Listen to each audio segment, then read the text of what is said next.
4 years of hiding, 3,000 miles of distance. One moment to shatter everything.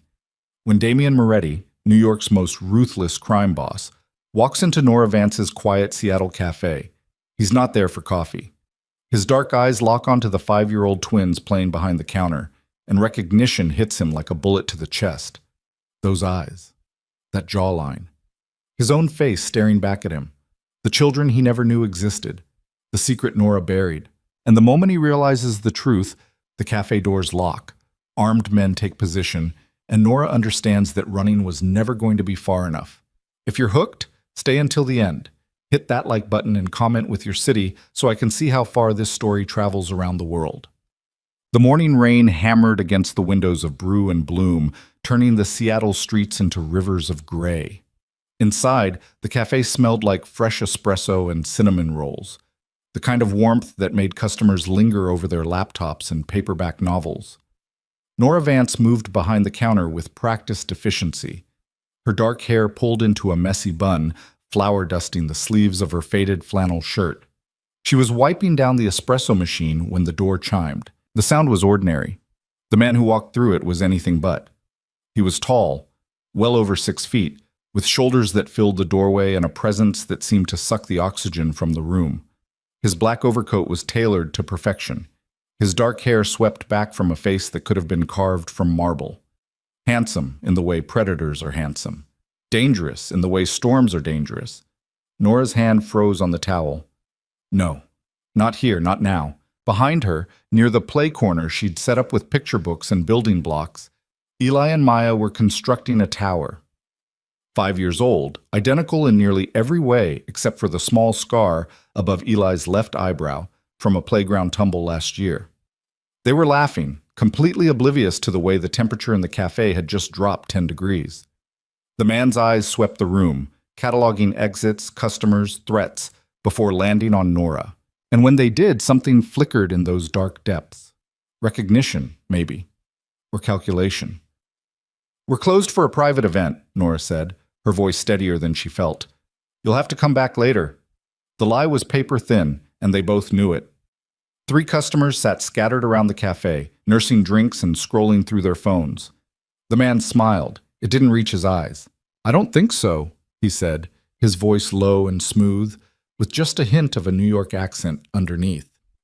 "I've come a long way for this cup of coffee, Miss Vance." The use of her name sent ice through her veins. She set down the towel carefully, buying herself a moment to think.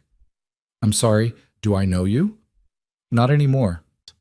He stepped further inside, and that's when Nora noticed the second man, shorter, stockier, with a face like a clenched fist, who'd slipped in behind him and was now positioning himself near the door.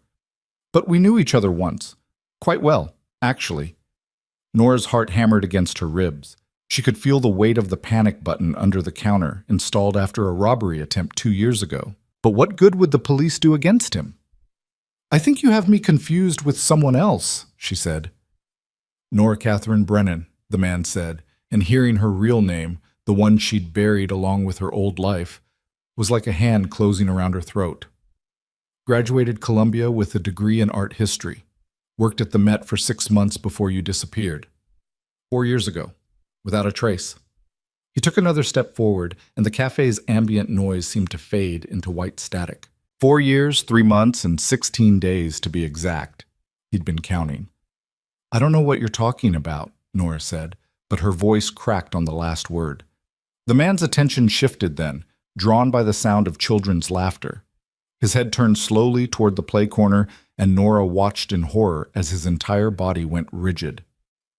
Eli was holding up a block tower triumphantly while Maya clapped. The overhead light caught their faces perfectly, the sharp line of their jaws, the deep-set eyes, the slight cleft in their chins. The man stared at them for what felt like an eternity.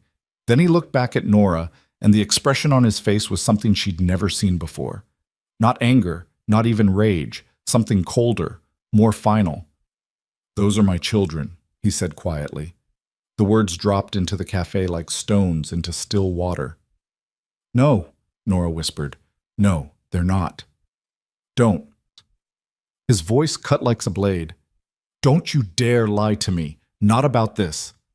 One of the customers glanced up, sensing the tension, and the man by the door cleared his throat softly.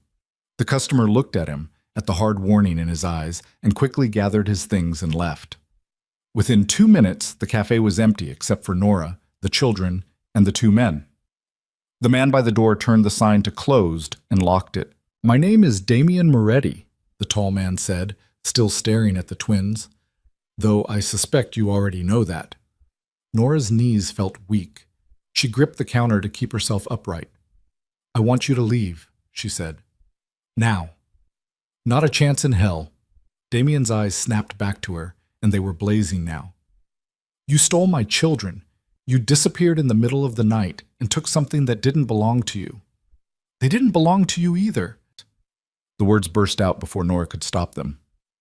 "You think I was going to let them grow up in that world, watching people get hurt, learning that violence is the answer to everything?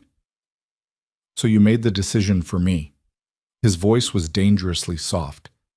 "You decided I had no right to know my own children existed." "You had no right to them," Nora shot back. "Not then. Not now." Damien moved closer, and Nora instinctively backed up until she hit the wall. He stopped just short of the counter, close enough that she could see the muscle ticking in his jaw. "I want a paternity test," he said. "We'll do it today, right now." "Absolutely not. That wasn't a request. You can't just—" Nora's voice rose, and she forced herself to lower it, glancing at the twins who were still playing, oblivious. "You can't just walk in here and demand things. You have no legal rights. No claim." "Legal rights." Damien laughed, but there was no humor in it. "You think I give a damn about legal rights? You think a piece of paper is what gives me claim to my own blood?" "They're not yours," Nora said desperately. "They're mine. I carried them. I raised them. I've been there for every nightmare, every fever, every scraped knee. Where were you?" "I didn't know they existed."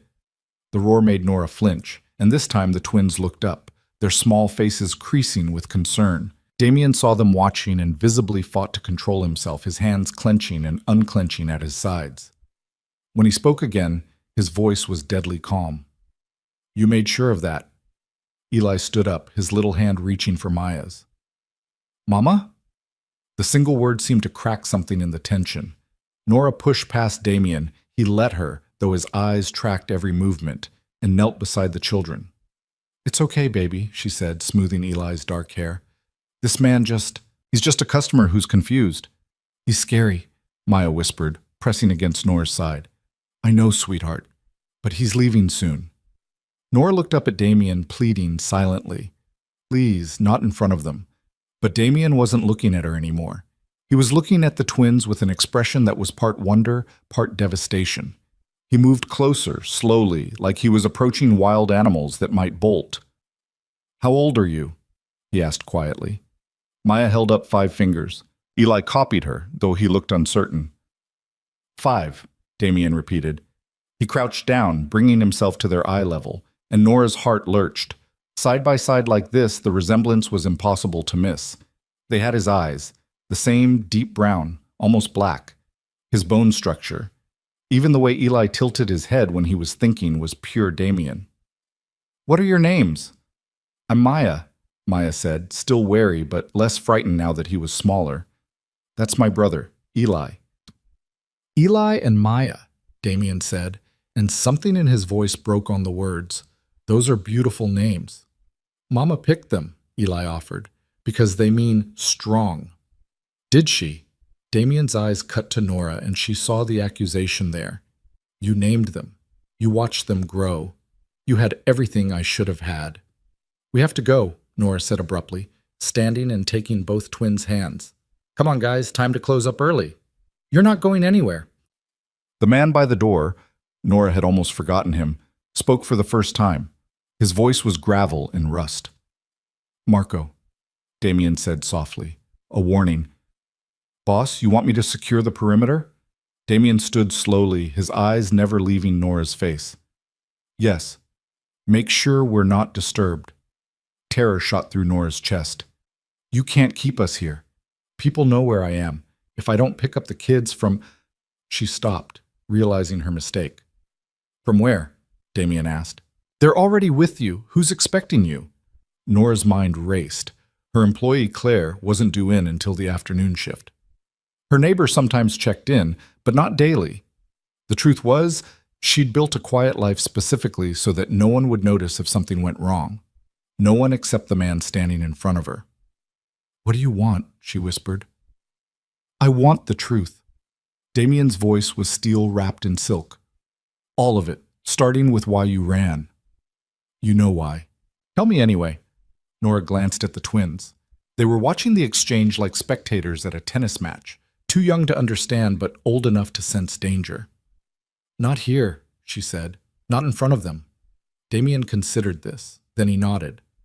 "Marco, take the children into the back room. Let them watch something on a tablet." "No!"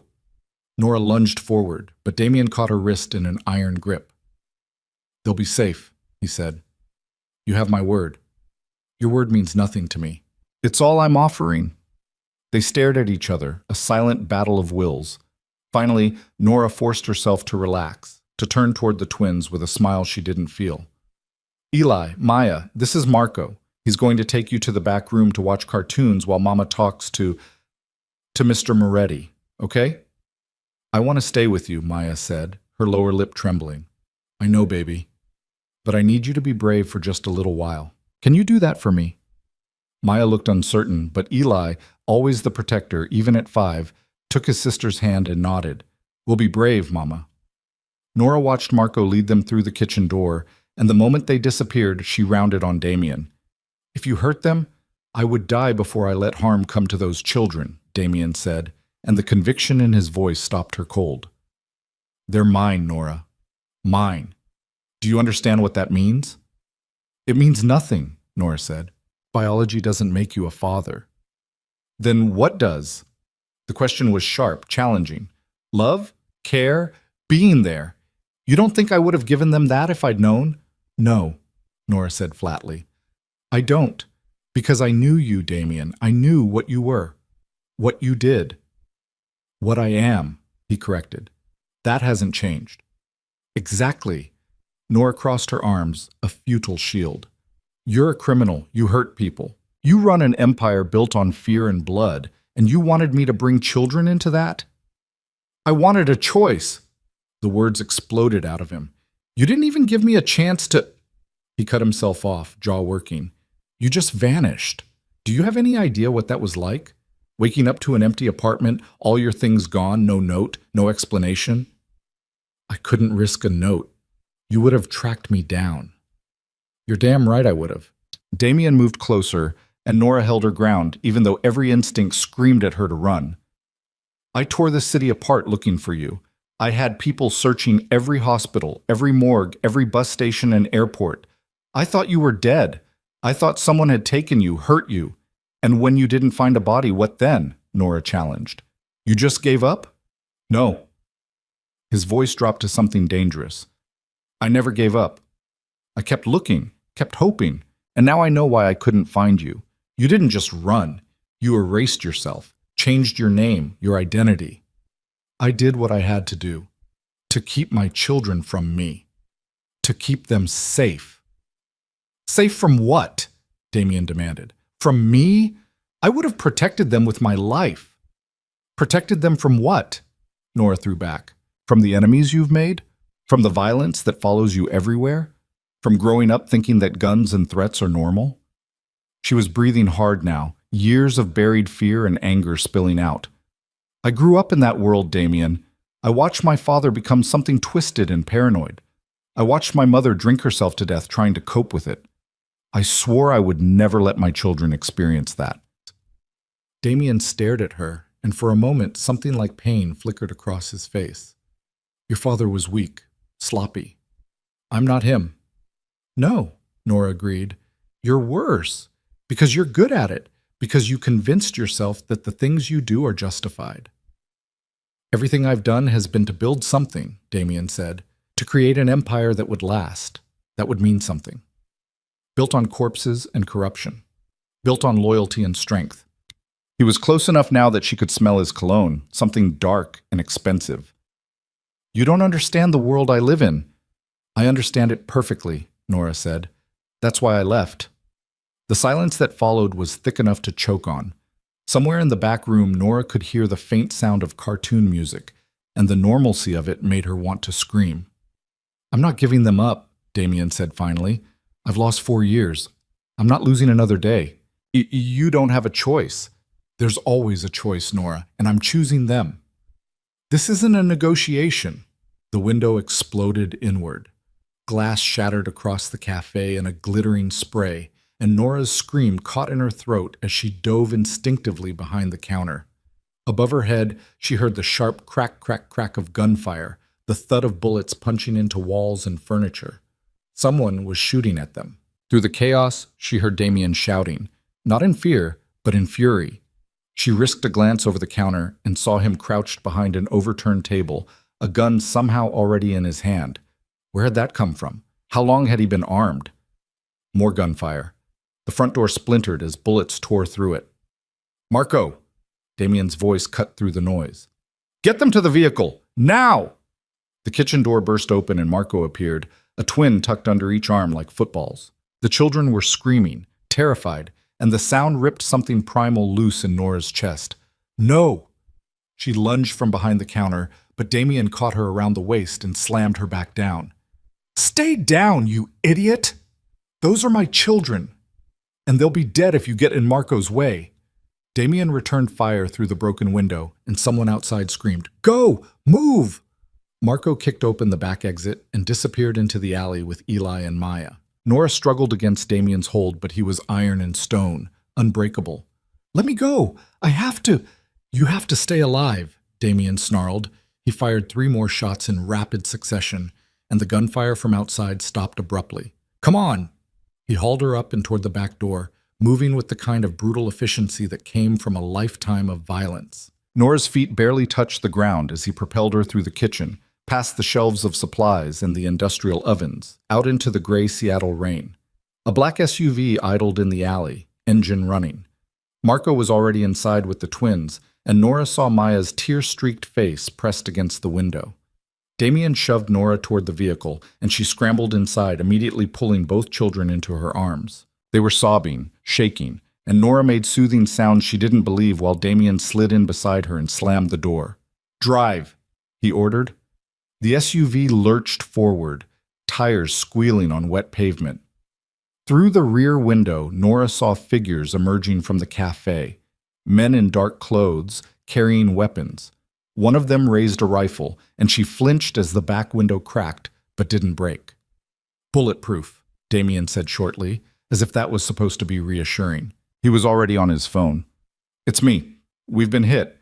The cafe on 5th and Pine, Russians, I think. Looked like Volkov's crew." A pause. "No, we're clear, but send a cleanup team." Another pause, and his eyes flicked to Nora and the children. "And prep the plane. We're leaving the city."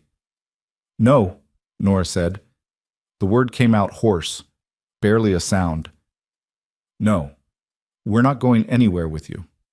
Damien ended the call and turned to face her. His expression was granite. "That was a coordinated attack," he said. "They knew where to find us, which means someone's been watching you. How long, I don't know. But they made their move the second I showed up, which means they knew I'd come. They were waiting." "Russians?" Nora's mind was spinning.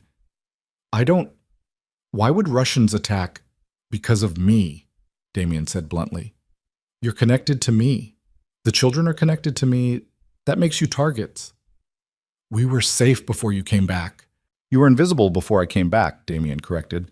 "There's a difference. The moment I started asking questions, started making noise about a missing woman and her children." He stopped, jaw clenching.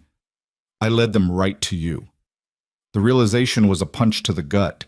Nora pulled the twins closer, feeling Maya's small body hiccuping with sobs, Eli's face buried in her shoulder. "This is your fault," she whispered. "Yes," Damien said, and the admission was like broken glass. "Which is why you're coming with me, all of you, until I can guarantee your safety." "I don't want your guarantees. I want you to leave us alone. That's not an option anymore." The SUV turned sharply, throwing them against the door. "They know about the children now. They know what they mean to me. Do you understand what that makes them?" Nora understood. In Damien's world, family was leverage. Children were weapons to be used against their parents. She'd seen it before, had nightmares about it. "Where are you taking us?" she asked quietly. "Somewhere they can't follow." The drive to the airstrip took 20 minutes that felt like hours.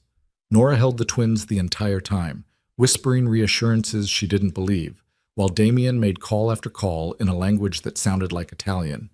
Beside him, Marco kept watch through the windows, a gun resting casually on his knee. When they finally pulled through a chain-link gate onto a private airfield, Nora saw the plane waiting, sleek and white, stairs already lowered. "No," she said again, more firmly this time. "Damien, we're not getting on that plane." "Yes, you are." "You can't kidnap us." "I'm not kidnapping you," Damien said, and there was something almost gentle in his voice. "I'm saving you. There's a difference." "Not from where I'm sitting." He looked at her then, really looked at her, and Nora saw the truth in his eyes. He wasn't going to give her a choice. Not about this. "You can fight me," he said quietly. "You can scream and struggle and make this harder for the children, or you can trust that I'm trying to keep you alive." He nodded toward Eli and Maya, who were watching with wide, frightened eyes. "What's it going to be?" It wasn't a choice. Not really. Nora unbuckled her seatbelt and lifted Maya into her arms. Eli clung to her leg as they climbed out of the SUV, and the wind off the runway whipped her hair into her face. The plane's engines were already humming, ready for takeoff. Damien placed a hand on her lower back, not forceful, just guiding, and led them toward the stairs. At the top, a flight attendant with kind eyes and a professional smile waited. "Welcome aboard, Mr. Moretti. We'll be wheels up in 5 minutes." Inside, the plane was all leather and polished wood, more like a luxury apartment than aircraft. Nora settled the twins into seats by the window, buckling them in with shaking hands. They'd stopped crying but were eerily quiet, shock settling over them like a blanket. Damien took the seat across the aisle, his phone already in his hand again. "We'll be landing in Sicily in approximately 11 hours, he said without looking up. "There's a bedroom in the back if the children need to sleep. Food in the galley." "Sicily," Nora repeated numbly. "You're taking us to Sicily." "To my family's estate. It's the most secure location I have.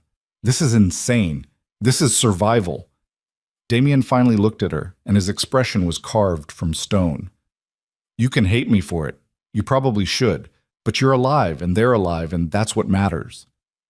The plane began to taxi, and Nora gripped the armrests hard enough to make her knuckles white. Through the window, she watched Seattle disappear beneath them. The city where she'd built a life, raised her children, convinced herself she was safe. All of it gone in the space of a morning. Beside her, Eli whispered, "Mama, who is that man?" Nora looked at Damien, at the father her children didn't know, the dangerous stranger who'd just blown their quiet world apart. He was watching them too, with an expression she couldn't quite read. Hunger, maybe, or grief for time lost. She swallowed hard. "He's someone we used to know." "Is he the bad man?" Maya asked, her voice small. The question seemed to hit Damien like a physical blow. Nora saw him flinch, saw something crack behind those dark eyes. "I don't know yet, baby," Nora said, and meant it. "I don't know." The plane climbed higher, breaking through clouds into brilliant sunshine. Below them, the world they'd known receded into memory. Ahead, across an ocean and a lifetime of choices she couldn't take back, waited an island fortress and a future Nora couldn't begin to imagine. She closed her eyes and held her children close, and prayed to a God she wasn't sure she believed in anymore, that she hadn't just made the biggest mistake of her life. But deep down, in the place where mothers know things, she suspected she already had. 4 years ago, when she'd run. Because running had only ever been a delay, not an escape. And now, at 30,000 feet with nowhere left to go, Nora finally understood. You couldn't outrun the father of your children. You could only decide what kind of father he was going to be. The question was whether Damien Moretti, crime boss, killer, the most dangerous man she'd ever known, could be the kind of father who chose love over power. Or if his world would destroy them all before they got the chance to find out. The twins fell asleep somewhere over the Atlantic, their small bodies curled together in the bedroom's king-sized bed, like puppies seeking warmth. Nora sat beside them for an hour, stroking their hair and watching the rise and fall of their chests before exhaustion forced her back to the main cabin. Damien was exactly where she'd left him, seated in the leather chair with his laptop open and his phone pressed to his ear. He'd removed his jacket, and his shirt sleeves were rolled up, revealing forearms marked with old scars. He glanced up when she emerged, his eyes tracking her movement across the cabin. "They're sleeping," Nora said unnecessarily. She sank into the seat across from him, suddenly aware of how tired she was. Her hands were still shaking. Damien ended his call without saying goodbye. "You should try to rest too." "I can't." She wrapped her arms around herself. "Every time I close my eyes, I see that window exploding. I hear the gunfire." "You get used to it." The casual way he said it made something twist in her chest. "That's exactly what I was afraid of." Damien's jaw tightened, but he didn't respond. Instead, he poured 2 glasses of scotch from the bar and slid one across to her. Nora stared at it. "I don't drink." "You do now." It wasn't quite an order, but close. "Trust me. It helps." Nora picked up the glass and took a sip. The liquor burned going down, but it did settle something in her stomach. She took another drink, longer this time. "Who were they?" she asked. "The men who attacked us. Russians, Volkov's organization." Damien swirled his own drink thoughtfully. "Mikhail Volkov runs the East Coast operations. We've been at odds for the better part of a year." "At odds," Nora repeated. "Is that what you call a gang war?" "It's what I call business." Damien's eyes were hard. "Volkov's been trying to move into my territories. Drugs, weapons, human trafficking, things I don't allow in my city." "How noble of you." "I never claimed to be noble, Nora, but I have lines I don't cross." He set down his glass with a sharp click. "Volkov doesn't, which makes him dangerous." "And you think he'll come after the children?" "I know he will." Damien's expression was grim. "The moment my people started asking questions about you, word got out. And Volkov's smart enough to connect the dots. A woman I was involved with 4 years ago, suddenly reappearing with 5-year-old twins?" He laughed, but there was no humor in it. "He probably knew about them before I did."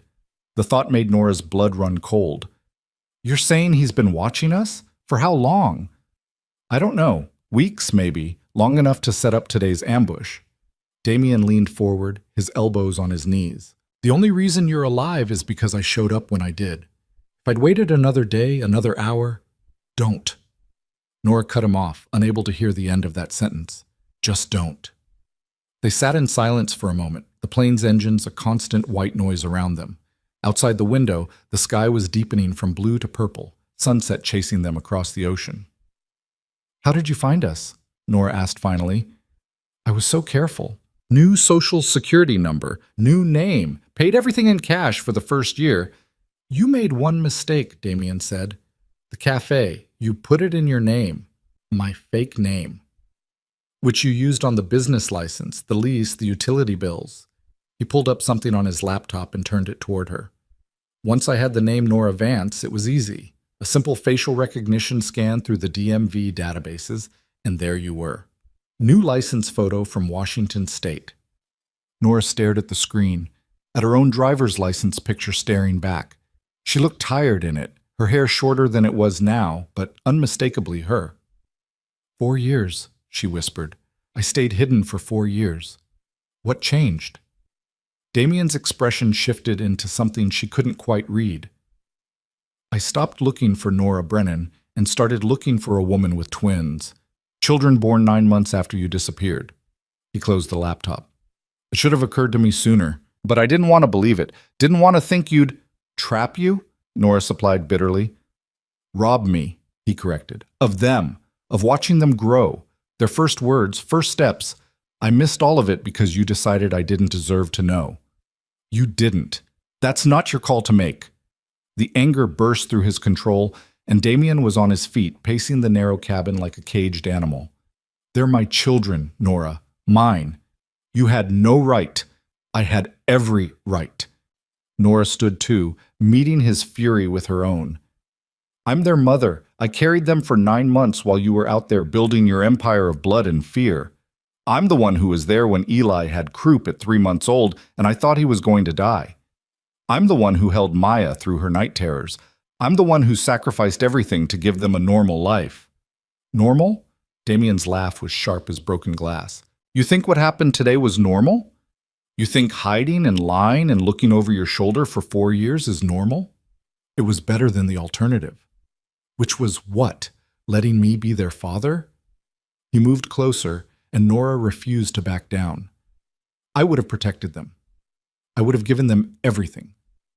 Everything except safety, Nora said. Everything except a childhood that doesn't involve guns and bodyguards and learning to watch for threats. You don't know what I would have done, Damien said, his voice dropping to something dangerous. You never gave me the chance to prove you wrong. I know what you are, Nora said. That's enough. They stood there, inches apart, breathing hard. The cabin felt too small suddenly, the air too thin. Nora could see the pulse beating in Damien's throat, could smell the scotch on his breath mixed with that dark cologne. Why? He asked, and the single word was raw. If you hated me so much, why didn't you just tell me you were pregnant and leave anyway? Why disappear? Nora looked away. Because I knew you wouldn't let me go. Damn right I wouldn't have. Exactly. She wrapped her arms around herself again, a familiar defensive posture. You would have fought for custody, used your money, your connections, your power, and I couldn't. Her voice cracked. I couldn't risk losing them. Not to you, not to that world. So you made sure I lost them instead. The pain in his voice was unexpected, and it made something in Nora's chest ache. She'd spent 4 years telling herself she'd done the right thing, that she'd saved her children from a terrible fate. But standing here, seeing the devastation in Damien's eyes, she wondered for the first time if she'd been wrong. Not about leaving, but about not telling him. I'm sorry, she whispered. For what it's worth, I'm sorry you missed those years. But I'm not sorry for keeping them safe. They weren't safe, Damien said flatly. Today proved that. The moment I started looking for you, Volkov started looking too. And he found you first. Because of you, us. Yes, because of me. Damien's control finally snapped completely. Because I'm their father, whether you like it or not. Because my blood runs in their veins, and that makes them targets. That's the reality, Nora. You can hide from it, run from it, pretend it doesn't exist, but it's still true. They're Morettis. And Morettis have enemies. The word hung in the air between them. Morettis. The family name that came with power and danger in equal measure. They're not Morettis, Nora said. Their birth certificates say Vance. Birth certificates can be changed. Not without my permission. We'll see about that. Damien moved back to his seat, the anger banking but not extinguishing. Once the paternity test confirms what we both already know, we'll discuss custody arrangements. There's nothing to discuss. I have full custody. You have nothing, Damien said coldly. No legal standing, no documentation that would hold up in court, especially not when it comes out that you falsified records and fled the state with my children. Nora's stomach dropped. You wouldn't. Try me. They stared at each other, and Nora saw the truth in his eyes. He absolutely would. He'd use every resource, every connection, every dirty trick in his considerable arsenal to stake his claim. What do you want? She asked finally, exhausted. Joint custody? Visitation rights? I want what you stole from me, Damien said. I want to be their father, not a stranger they see on weekends, not a name on a check. I want them to know me, trust me, come to me when they're hurt or scared or happy. I want everything you've had for the past 5 years. That's not how it works, Nora said. You can't just snap your fingers and become their father overnight. They don't even know you. Then they'll learn. They're terrified of you, Nora said, and watched him flinch. Did you see their faces when Marco took them? Maya called you the bad man. That's what they think of you. Because of what you told them. I never told them anything about you. Nora's voice rose. They don't know you exist. But they have eyes, Damien. They watched you walk into our cafe with armed men. They heard the gunshots. They're 5 years old, and their entire world just got turned upside down. Do you really think forcing yourself into their lives right now is what's best for them? Damien was quiet for a long moment. When he spoke, his voice was carefully controlled. What would you suggest? I suggest you let us go home. Back to Seattle, back to our life. No. Then what? We stay in Sicily forever? They start school there? Learn Italian instead of having friends and a normal childhood? There's nothing normal about your childhood when Russians are trying to kill you, Damien said bluntly. You want them safe? This is safe. My family's estate has been standing for 300 years. The walls are 10 feet thick. The security is military grade. No one gets in or out without my permission. That sounds like a prison. That sounds like protection. Damien leaned forward. Here's what's going to happen. We land in Sicily, we go to the estate, and we wait until I've neutralized the Volkov threat. Could be days. Could be weeks. But until I'm certain you're all safe, no one leaves. And then what? And then we figure out what comes next. His eyes held hers. Together. For their sake. Nora wanted to argue, wanted to fight, but the exhaustion was winning. I need to check on them. Wait. Damien's voice stopped her halfway to the bedroom. There's something else you should know about Sicily. What now? My family is there. My mother, my sister. They don't know about the twins yet. Nora's eyes widened. You didn't tell them? I wanted to be sure first. Wanted the paternity test. He stopped, seeming to struggle with the words. I wanted to meet them before I claimed them, to know they were real. They're real, Nora said quietly, whether you believe it or not. I believe it. Damien's voice was rough. I looked at them, and I knew. But my mother, she's going to have questions. Lots of questions. About where they've been, why she didn't know, why you disappeared. What are you going to tell her? The truth. That you ran because you were scared. He met her eyes. That I gave you reason to be scared. The admission surprised her. You're not going to blame me? Oh, I blame you, Damien said. But I also know what I am. What my life looks like from the outside. If I were you, I probably would have run too. It was the closest thing to understanding she'd heard from him since he'd walked into her cafe, and it made Nora's throat tight. Thank you, she whispered. Don't thank me yet. My mother's going to want to meet them, get to know them, and she's... He paused. Intense. About family. What does that mean? It means she's going to love them immediately and completely, Damien said. And she's going to hate you for keeping them from her. So prepare yourself for that. Nora nodded numbly and headed for the bedroom. Inside, the twins were still asleep, their faces peaceful in the dim light. She crawled onto the bed between them and pulled them close, breathing in their familiar scent of children's shampoo and innocence. In the main cabin, she heard Damien making another call. His voice was low and intense, speaking rapid Italian. She caught a few words, bambini, sicurezza, famiglia, but not enough to understand the full conversation.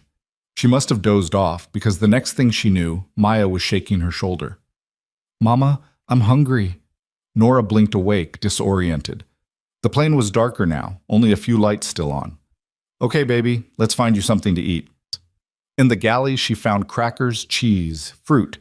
She made the twins' plates and settled them at the small table while she heated up pasta from the refrigerator. Behind her, she felt Damien watching. There's chicken in there too, he said.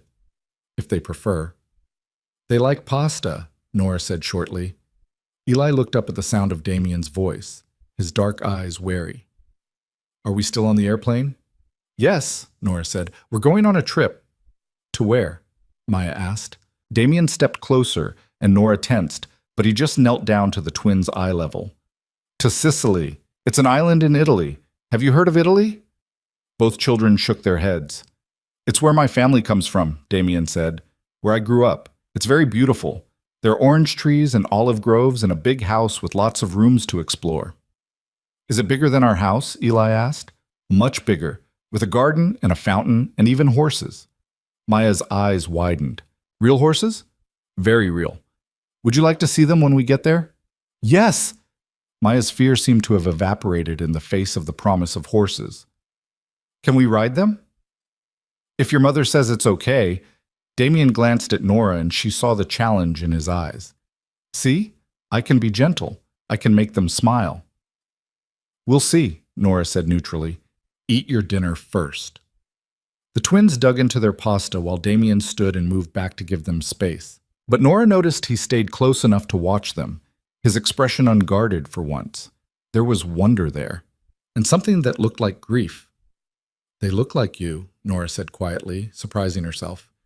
"They look like my father," Damien said. "He had those eyes, that stubborn chin." A pause. "He died when I was 12. I'm sorry." "Don't be. He was a hard man, but he loved his children fiercely, would have done anything to protect us." Damien's eyes met hers.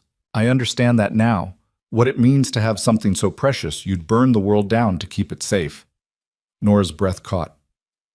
"Damien, I'm not trying to take them from you," he said. "I'm trying to keep all of you alive. There's a difference." "Is there?" Nora asked. "Because from where I'm standing, it feels like the same thing." Before Damien could answer, turbulence hit. The plane shuddered, and Maya's fork clattered to the floor. She let out a small cry, and instantly Damien was there, his hand on her shoulder. "It's okay," he said. "Just some bumpy air. The pilot will fly around it." "I don't like it," Maya whispered. "I know, but you're safe. I promise." He looked at Eli, who was gripping the table edge. "You too, tough guy. Nothing's going to hurt you. Not while I'm here." The turbulence passed, but Damien stayed close, his presence somehow steadying, and Nora watched her children slowly relax, watched them start to trust this stranger who claimed to be their father. It terrified her. Not because she thought Damien would hurt them, but because she could see it already. The way Eli was watching him with curiosity instead of fear, the way Maya had let him comfort her. They were resilient, adaptive, ready to accept this new reality, and Nora was still fighting it with everything she had. The plane landed in Sicily just after dawn, the sun rising over mountains that glowed gold and amber. A convoy of black cars waited on the private airstrip, and more men in dark suits who looked at Damien with a mixture of respect and fear. "Welcome home, boss," one of them said in accented English. "The family is waiting." Damien nodded and turned to Nora, who was carrying a sleeping Maya, while Eli clung to her hand. "This way." The drive through the Sicilian countryside was beautiful, despite Nora's exhaustion. They passed vineyards and ancient stone walls, villages that looked unchanged for centuries. The twins pressed their faces to the windows, pointing at sheep and goats, and asking endless questions. "Are we really going to live in a castle?" Eli asked. "It's not a castle," Damien said. "Just a very old house." "How old?" "About 300 years. "That's older than dinosaurs." Despite everything, Damien smiled. "Not quite that old." The estate appeared around a final curve, a sprawling villa of honey-colored stone with terracotta roof tiles and gardens that seemed to go on forever. It was beautiful and imposing in equal measure, and Nora's heart sank. This wasn't a house. It was a fortress. The cars stopped in the circular drive, and before Damien could even open the door, a woman emerged from the villa. She was in her 60s, elegant in a simple black dress, her dark hair threaded with silver. Her eyes, the same deep brown as Damien's, went wide when she saw the twins. "Damiano," she breathed, "you said you had news, but I never imagined—" "Mama." Damien helped Nora out of the car, steadying her when she stumbled. "This is Nora Vance, and these are—" He paused, and Nora saw him struggle with the words. "These are my children, Eli and Maya." The woman's hand went to her mouth. For a moment, she just stared. Then she was moving, crossing the drive in quick steps, and Nora instinctively pulled the twins behind her. "Don't," the woman said, stopping short. "Please, I'm not going to hurt them. I just—" Her voice cracked. "May I?" Nora looked at Damien, who nodded. Slowly, she stepped aside. Damien's mother knelt in front of the twins, tears streaming down her face. "Hello, little ones. I'm your grandmother, your nonna. Do you know what that means?" Both children shook their heads. "It means I'm your papa's mama, and I've been waiting to meet you for your whole lives, even though I didn't know you existed until 5 minutes ago." She laughed through her tears. "You're so beautiful, both of you." "You're crying," Maya said, sounding worried. "Happy tears, tesoro. The happiest tears." She reached out slowly, giving them time to pull away, and when they didn't, she pulled them both into a fierce embrace. Over their heads, her eyes met Nora's, and the warmth vanished. "You," she said, and the single word was ice. You did this. You kept them from us. Mama, Damien warned. Don't. His mother stood, still holding the twins' hands. Don't defend her. Not for this. There will be time for explanations later, Damien said. Right now, everyone needs rest. It's been a long night. Of course. The warmth returned when she looked at the twins. Come, Bambini. Let me show you your rooms. We have toys and books and anything you could want. She led them toward the villa, chattering in a mix of English and Italian, and Nora moved to follow, but Damien caught her arm. Let them go, he said. My mother won't hurt them, and we need to talk. About what? About what happens next. His grip was gentle but unyielding. Because things are about to get complicated. More complicated than being kidnapped and flown to Sicily? Much more. Damien's expression was grim. I just got word Volkov knows we're here, and he's sent a message. Nora's blood went cold. What message? Damien pulled out his phone and showed her a photo. It was grainy, taken from a distance, but clear enough. 2 children playing in a Seattle cafe, her children, and beneath the photo, a single line of text. Trade offer. Your brother for your heirs. You have 48 hours. Nora's knees went weak. Your brother? I thought you said he was dead. The car accident 3 years ago. I thought he was 2, Damien said, his voice rough. But apparently, Volkov had other plans. He's been holding Luca this whole time, waiting for the right leverage. And now he has it, Nora whispered. The twins. He thinks he has it. Damien's jaw clenched. But he's made a critical error. What's that? Damien looked toward the villa, where his children had just disappeared inside. When he turned back to Nora, his eyes were black fire. He thinks I'll choose my brother over my children. He doesn't understand that I'd burn this whole world to ash before I let anyone take them from me again. He stepped closer. So, here's what's going to happen. I'm going to set a trap, draw Volkov out, and I'm going to end this war once and for all. And us? Nora asked. What happens to us while you're out there starting your war? You stay here, where it's safe, where my mother and my men can protect you. In a prison, you mean? In a sanctuary, Damien corrected, for as long as it takes. He walked away before she could argue, already pulling out his phone to make more calls. And Nora stood there in the Sicilian dawn, watching the sun rise over the mountains, and wondered how her quiet life had turned into a nightmare. Inside the villa, she could hear her children's laughter as Damien's mother showed them some treasure or another. Normal sounds, happy sounds. But outside these walls, men with guns were planning their deaths. And somewhere in a cell or a cage, Damien's brother was waiting for a rescue that might never come. Because Nora knew, even if Damien wouldn't admit it yet, that this wasn't a choice between his brother and his children. It was a choice between family and survival. And in Damien Moretti's world, there was only ever one answer. The villa's security vault was buried 3 stories beneath the wine cellar, accessible only through a biometric scanner and a code that changed hourly. Damien led Nora down the stone stairs 2 days after they'd arrived, his hand on her lower back more out of habit than affection. This is where you'll take the children if anything happens, he said, pushing open the reinforced steel door. Inside was a room roughly 20 by 20 feet, lined with monitors showing every angle of the estate. There were beds, supplies, communications equipment, everything needed to survive a siege. You're serious, Nora said, her voice hollow. You actually think it could come to this? I think Volkov is desperate, and desperate men do desperate things. Damien showed her how to work the security panel. The code is your birthday plus the twins' birthday, 6 digits total. Can you remember that? Month and day? Yes, no year. He watched her punch it in, watched the light turn green. Good. If the alarm sounds, you get Eli and Maya, and you run straight here.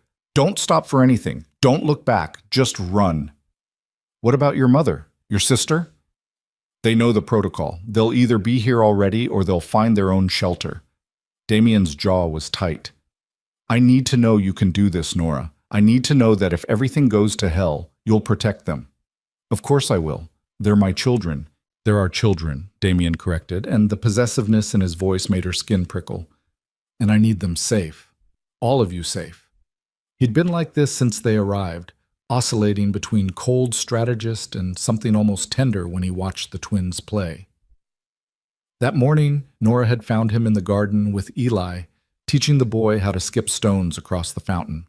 The image had been so jarringly normal that she'd almost forgotten where they were, what they were running from. Almost. "How much time do we have?" she asked. "Volkov's deadline is tomorrow at noon." Damien closed the vault door, testing it. "But I'm not waiting for him to make the first move. Tonight, we end this." "We?" Nora's eyes widened. "You're not seriously including me in whatever insane plan you've concocted." "You're already included," Damien said. "You've been included since the moment I walked into your cafe. The question is whether you want to be active or passive in what comes next. I want to take my children and go home. That's not an option." "Everything is an option." Nora's frustration boiled over. "You keep saying we're here for protection, but all I see are armed guards and security measures and plans for violence. This isn't protecting them, Damien. This is making them targets." "They were always targets," Damien said, his voice dropping to something dangerous. "The moment they were conceived, they became leverage against me. You can hate that reality all you want, but it doesn't change it." "Then what are we supposed to do? Live like this forever? Locked in a fortress, waiting for the next attack?" "No." Damien moved closer, and Nora held her ground even though every instinct told her to retreat. "We eliminate the threat, permanently." "You mean kill him?" "I mean remove him from the equation." Damien's eyes were black fire. "Volkov has my brother. He's threatening my children. There's only one way this ends." "And what about Luca? Your mother's been crying for 2 days straight, thinking her son might actually be alive. And you're planning to what? Storm in and hope he doesn't get caught in the crossfire?" Something flickered across Damien's face, too quick to read. "I'm working on that." "Working on it?" Nora repeated incredulously. "Your brother's life is hanging in the balance and you're working on it? What would you have me do?" Damien's control was fraying now, his voice rising. "Trade the twins?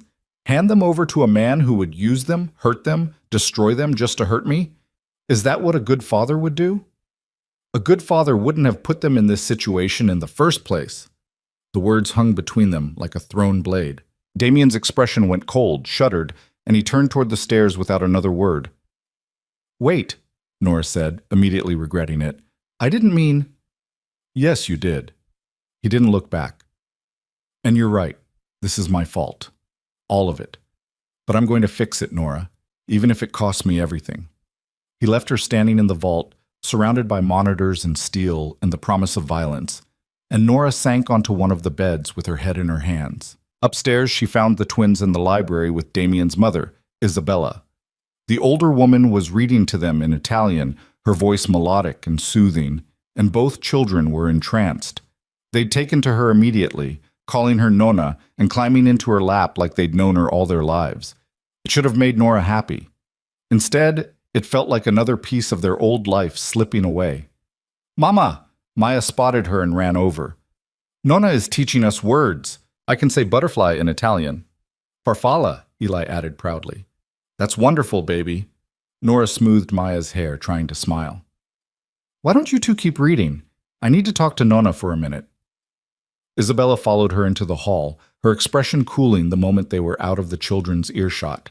She'd been polite but distant with Nora, and the tension between them was thick enough to cut. "They're beautiful children," Isabella said. "Smart, kind. You've done well with them." "Thank you." Despite depriving them of their family, the words were delivered calmly, but they landed like stones. Despite making my son believe his children didn't exist, despite letting me mourn grandchildren I never knew I had. Nora's throat tightened. "I did what I thought was right." "For whom? For them or for yourself?" Isabella's dark eyes were sharp. "Did you think about what you were taking from them? A father, grandparents, cousins? A legacy that goes back generations?" "I thought about keeping them alive," Nora said quietly. "I thought about them growing up without bullet holes in their walls and armed guards at their school. I thought about them having a chance at normal." "Normal," Isabella repeated, and laughed bitterly. "There is no normal for a Moretti. There never has been. We are who we are, and we survive by being stronger than our enemies. You can't change that by pretending it doesn't exist. I can try. And look where it got you. Isabella gestured to the villa around them. Running for your life, hiding in my son's fortress, while men with guns plan to take those children you fought so hard to protect. The truth of it made Nora's eyes burn. What would you have done if you'd known what Damien was, what his life would be like? Would you have chosen differently? Isabella was quiet for a long moment. I knew what my husband was when I married him. I knew the risks, the danger, but I also knew he would die before he let harm come to his family. And he did. Her voice broke slightly. He died protecting Damiano and his siblings from a rival family's attack. Damiano was 12 years old, and he watched his father bleed out on the floor of our old villa. Nora hadn't known that. Damien had mentioned his father's death, but not the details. After that, Damiano became the man of the family, Isabella continued. He took over the business at 19. He made hard choices, did terrible things, all to keep us safe and fed and powerful. So when you tell me you kept those children from him because of what he is, what I hear is that you didn't trust him to do what he's always done. Protect the people he loves. It's not that simple. It is exactly that simple. Isabella's eyes flashed. You didn't trust him. And instead of giving him a chance to prove himself, you ran. You took away his right to choose what kind of father he wanted to be. The accusation hit harder than Nora expected because somewhere deep down she knew it was true. She'd been so certain she was right, so convinced that Damien would corrupt their children just by existing in their lives, that she'd never considered he might surprise her. I was scared, she whispered. And you're still scared, Isabella said. But fear is not an excuse for theft. And make no mistake, what you did was theft. You stole years from my son, from me, from those beautiful children who deserve to know their family. I know, Nora said, and her voice cracked. I know, and I'm sorry, but I can't go back and change it. All I can do is try to protect them now. Then trust Damiano to do the same. Isabella's expression softened slightly. He's not perfect. None of us are. But he loves those children with everything he has, and he will not let them be hurt, even if it means sacrificing himself. Before Nora could respond, an alarm pierced the air, loud, insistent, making her heart leap into her throat. What is that? She asked, but Isabella was already moving, her face gone pale. The perimeter alarm. Someone's breached the outer wall. She grabbed Nora's arm. Go, get the children. Now. Take them to the vault. But Damien said, now. Isabella's voice cracked like a whip, and Nora ran. She burst into the library, scooping up Maya while reaching for Eli's hand. We have to go, babies, right now. What's happening? Eli asked, his face frightened. It's just a drill, Nora lied, already moving toward the hall. Remember that special room Damien showed you? We're going to go there and play a game. But the gunfire that erupted outside was no game. The windows shattered in an explosion of glass and bullets, and Nora screamed, throwing herself over the children. Around her, the library disintegrated, books torn apart, furniture splintering, paintings falling from walls and shredded canvas. Go! Isabella appeared behind them, a gun in her hand that looked surreal against her elegant black dress. I'll cover you! Nora didn't wait. She ran, carrying Maya and dragging Eli, while behind them Isabella returned fire with the calm precision of someone who'd done this before. The hallway seemed endless, the stairs to the cellar impossibly far, and all around them the villa was under assault. Men were shouting in Russian. More gunfire, an explosion that shook the walls. Mama, I'm scared, Maya sobbed against her shoulder. I know, baby. Just hold on tight. They reached the cellar stairs and Nora practically fell down them, her ankle twisting but adrenaline keeping her upright. The wine racks flashed past, and then the hidden door to the vault, and she punched in the code with shaking fingers. Wrong. Red light. No, no, no! She tried again, forcing herself to focus. Her birthday, the twins' birthday. 6 digits. Green light. The door swung open. Get in, Isabella said from behind them, blood running from a cut on her temple. Quickly! Nora pushed the children inside and turned to help Isabella, but the older woman shook her head. I have to find my daughter. Sophia is still upstairs. You can't go back out there. They're my children, Isabella said simply. All of them. Lock the door behind me. Don't open it for anyone except Damiano." She was gone before Nora could protest, disappearing back up the stairs at a run, and Nora was left alone with two terrified 5-year-olds in a vault that suddenly felt like a tomb. She locked the door and gathered the twins onto one of the beds, holding them close while they cried. On the monitors, she could see the carnage unfolding above them, armed men in tactical gear swarming the villa, Damien's guards fighting back, falling, dying. It was chaos and violence and everything she'd tried to protect her children from. "Where's Papa?" Eli asked through his tears, and the word made Nora's heart stop. "What did you call him?" "Papa. That's what Nonna said we should call him. Is he okay? Is he going to die like the men on the TV?" Nora looked at the monitors and realized Eli was watching the security feed, watching men get shot and fall. She quickly covered his eyes, but the damage was done. "He's not going to die," she said, hoping it was true. "Your papa is very strong. He'll be okay." "Promise?" Nora had never made a promise she was less sure of keeping.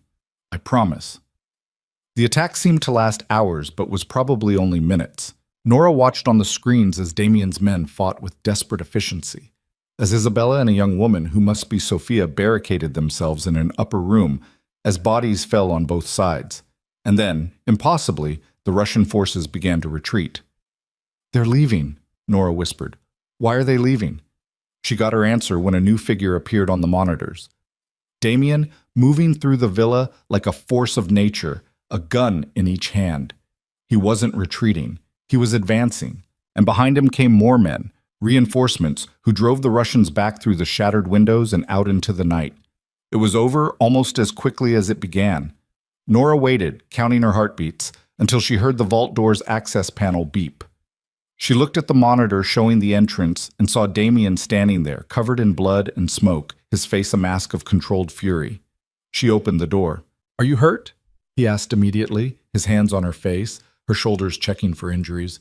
"No, we're fine. The children are fine." "My mother? Sophia?" "Alive, I think." Isabella went to find Sophia during the attack. Damien closed his eyes briefly, relief flickering across his features. Then he was moving past her to the twins, kneeling in front of them with an intensity that made them both flinch. "Are you okay?" he asked. "Did anyone hurt you?" They shook their heads, and Damien pulled them both into his arms, holding them so tightly Nora thought he might break them. Over their heads, his eyes met hers. "This was a probe," he said quietly. "Testing our defenses. The real attack is still coming." "What?" "No, you said you'd end this tonight." "I will." Damien released the children and stood.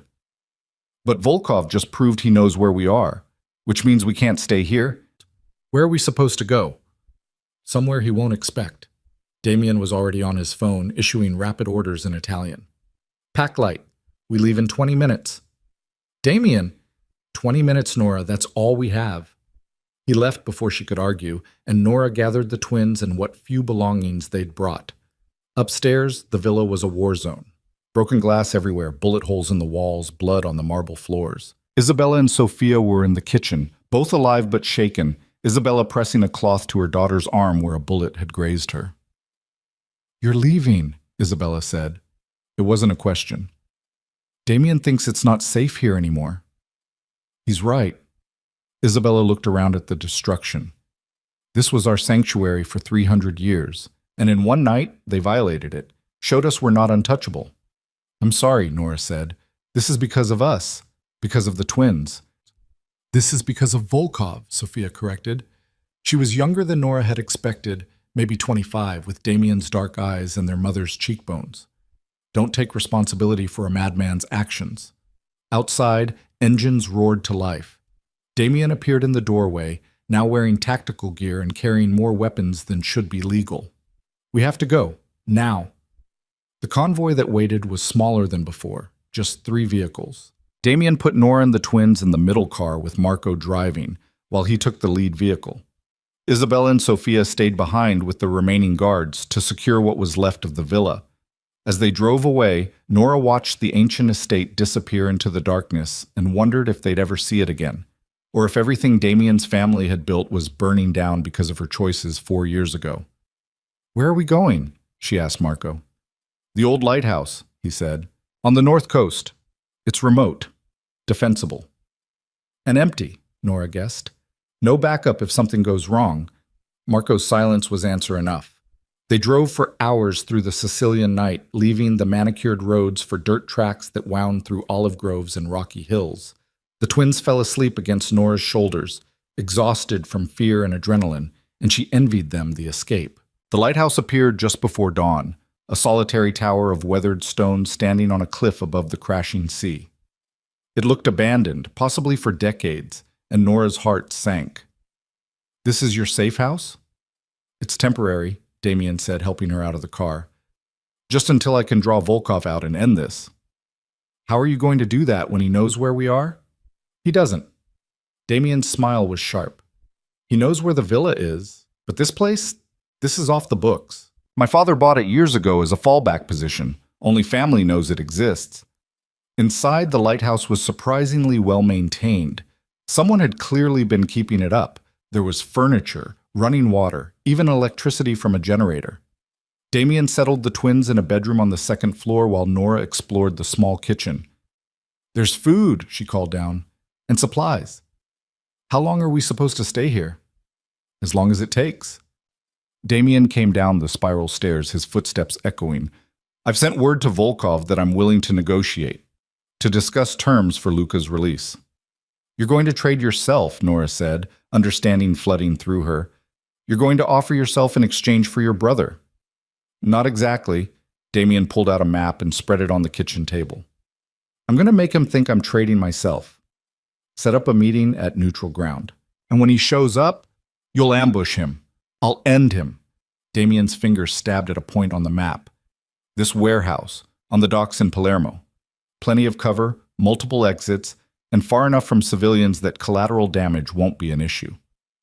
You're talking about starting a war. I'm talking about finishing one. Damien looked up at her. Volkov has to die, Nora. There's no other way. As long as he's alive, he'll keep coming after the twins, after you, after everyone I love.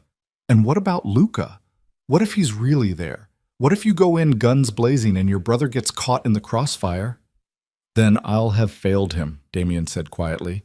But I won't fail them. He nodded toward the stairs, toward where the twins slept.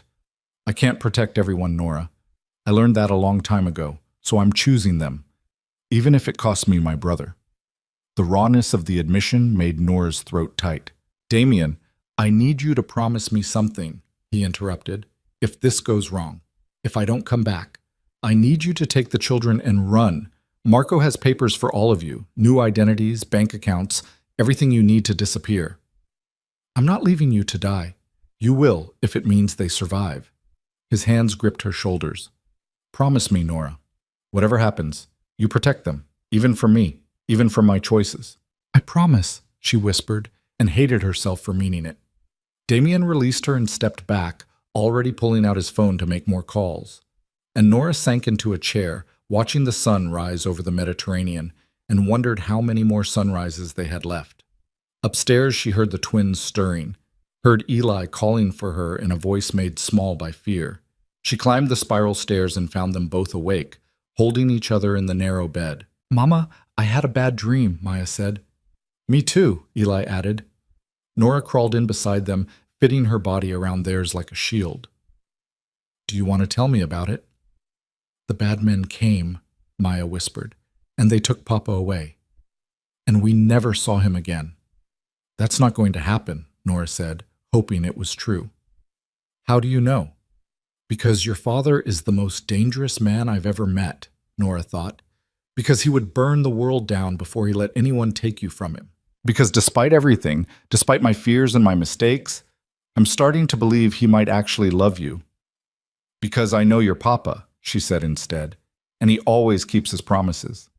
She held them until they fell back asleep, and then she went to the window and looked out at the lighthouse grounds. Damien was outside, pacing while he talked on the phone, and even from this distance she could see the tension in his shoulders. He was preparing for war, and in less than 24 hours, he would either save his family or destroy it, trying. Nora pressed her hand to the cold glass and made a different promise, not to Damien, but to herself. If he fell, she would pick up the pieces. She would take the children and run and give them the life she'd always dreamed of. She would erase Damien Moretti from their memories and make sure they never knew what they'd lost. But in her heart, she knew it was a lie, because the twins were already calling him Papa. They'd already let him into their hearts with the easy acceptance of children who didn't understand betrayal. And if Damien died tomorrow, they would remember, they would grieve, and they would become exactly what she'd been trying to prevent, children shaped by violence and loss, and the endless cycle of revenge. The irony wasn't lost on her. In running from Damien's world, she'd guaranteed her children would never escape it. The plan was supposed to be simple. Damien would meet Volkov at the warehouse at midnight, convince him the trade was real, and when the Russians' guard was down, the trap would spring. Damien's men were already in position around the docks, hidden in the shadows with enough firepower to level the building if necessary. Simple, clean, final. But standing in the lighthouse kitchen at 11 o'clock that night, watching Damien strap on body armor and check his weapons, Nora felt anything but certain. "You don't have to do this," she said for the 10th time. "We could run, take the children and disappear. You said you had papers." "And Volkov would find us," Damien interrupted, his voice flat. "Maybe not tomorrow, maybe not next month, but eventually. And the next time I might not be there to stop him." He holstered a gun at his hip, another at his ankle. "This ends tonight. Or you end tonight." Damien looked up at her then, and something softened in his expression. "If I don't come back, don't," Nora said, her voice breaking. "Don't say goodbye. Not like this. I have to." He crossed to her, his hands cupping her face with surprising gentleness. "Because I need you to understand something.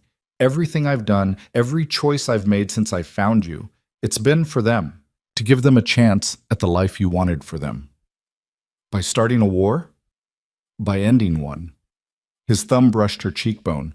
"I know you hate what I am, what I do, but this is the only language men like Volkov understand, the only way to make them stop. And what about Luca? What if he's really there?" Damien's jaw clenched. "Then I save him if I can.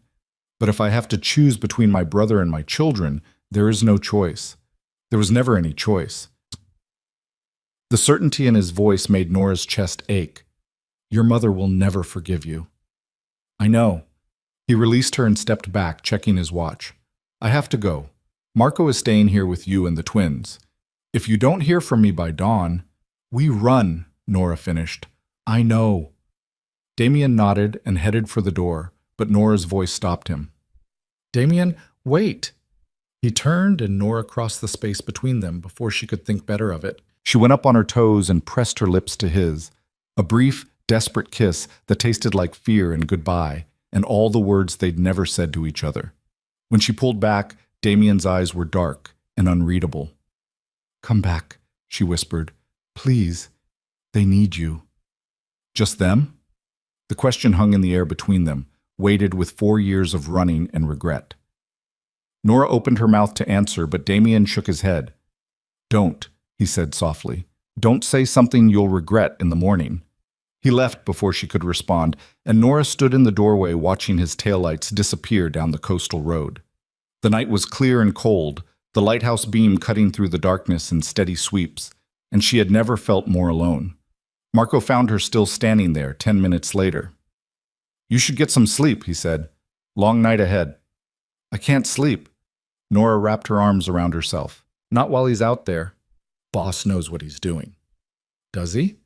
"Because from where I'm standing, it looks like he's walking into a trap." Nora turned to face Marco. "You've worked for him a long time. Is he always like this? Always so willing to throw himself into danger?" Marco considered the question. "Mr. Moretti is, complicated. But I've never seen him hesitate when family is involved. He'd die for the people he loves. That's both his greatest strength and his greatest weakness. And Volkov knows that. Which is why the boss is being careful," Marco said, but his eyes said he was worried too. "Come inside, I'll make coffee. It's going to be a long wait." The twins were still sleeping upstairs, oblivious to the danger their father was walking into.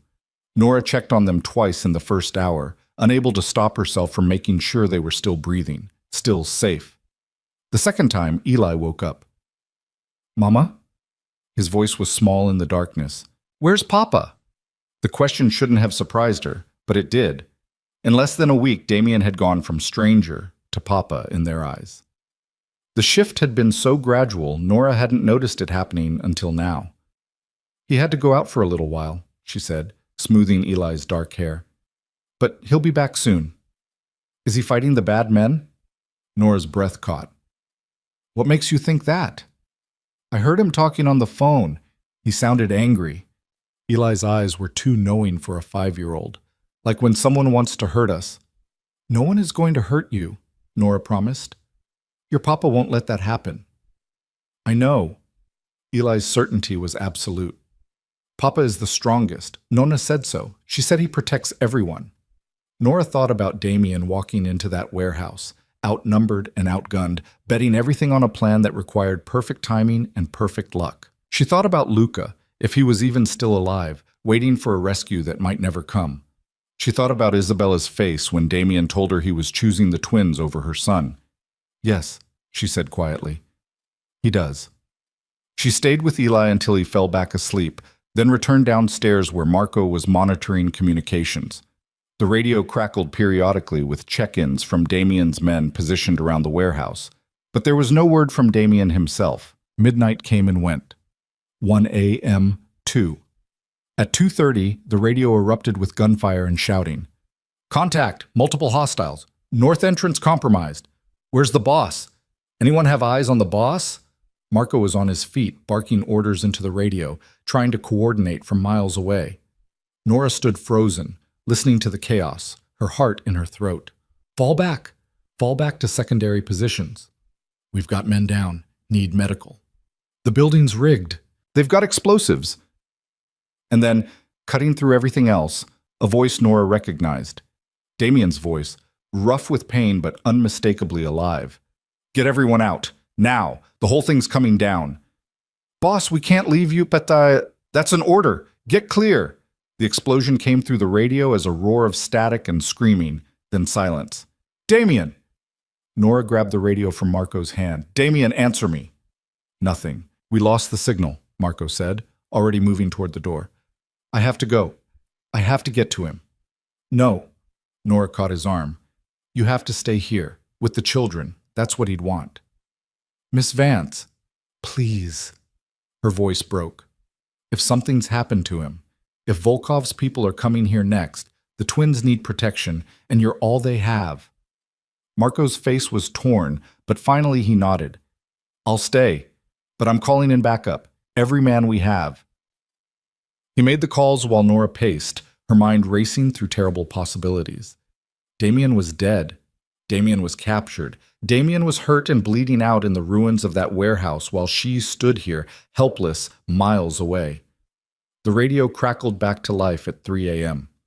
Marco, you there? Boss! Marco's relief was palpable. We thought the explosion. I'm alive, barely. Damien's breathing was labored. But we've got a problem. Volkov wasn't at the warehouse. It was a setup. He sent his lieutenant with 12 men and enough C4 to level the block. Where is he? That's the problem.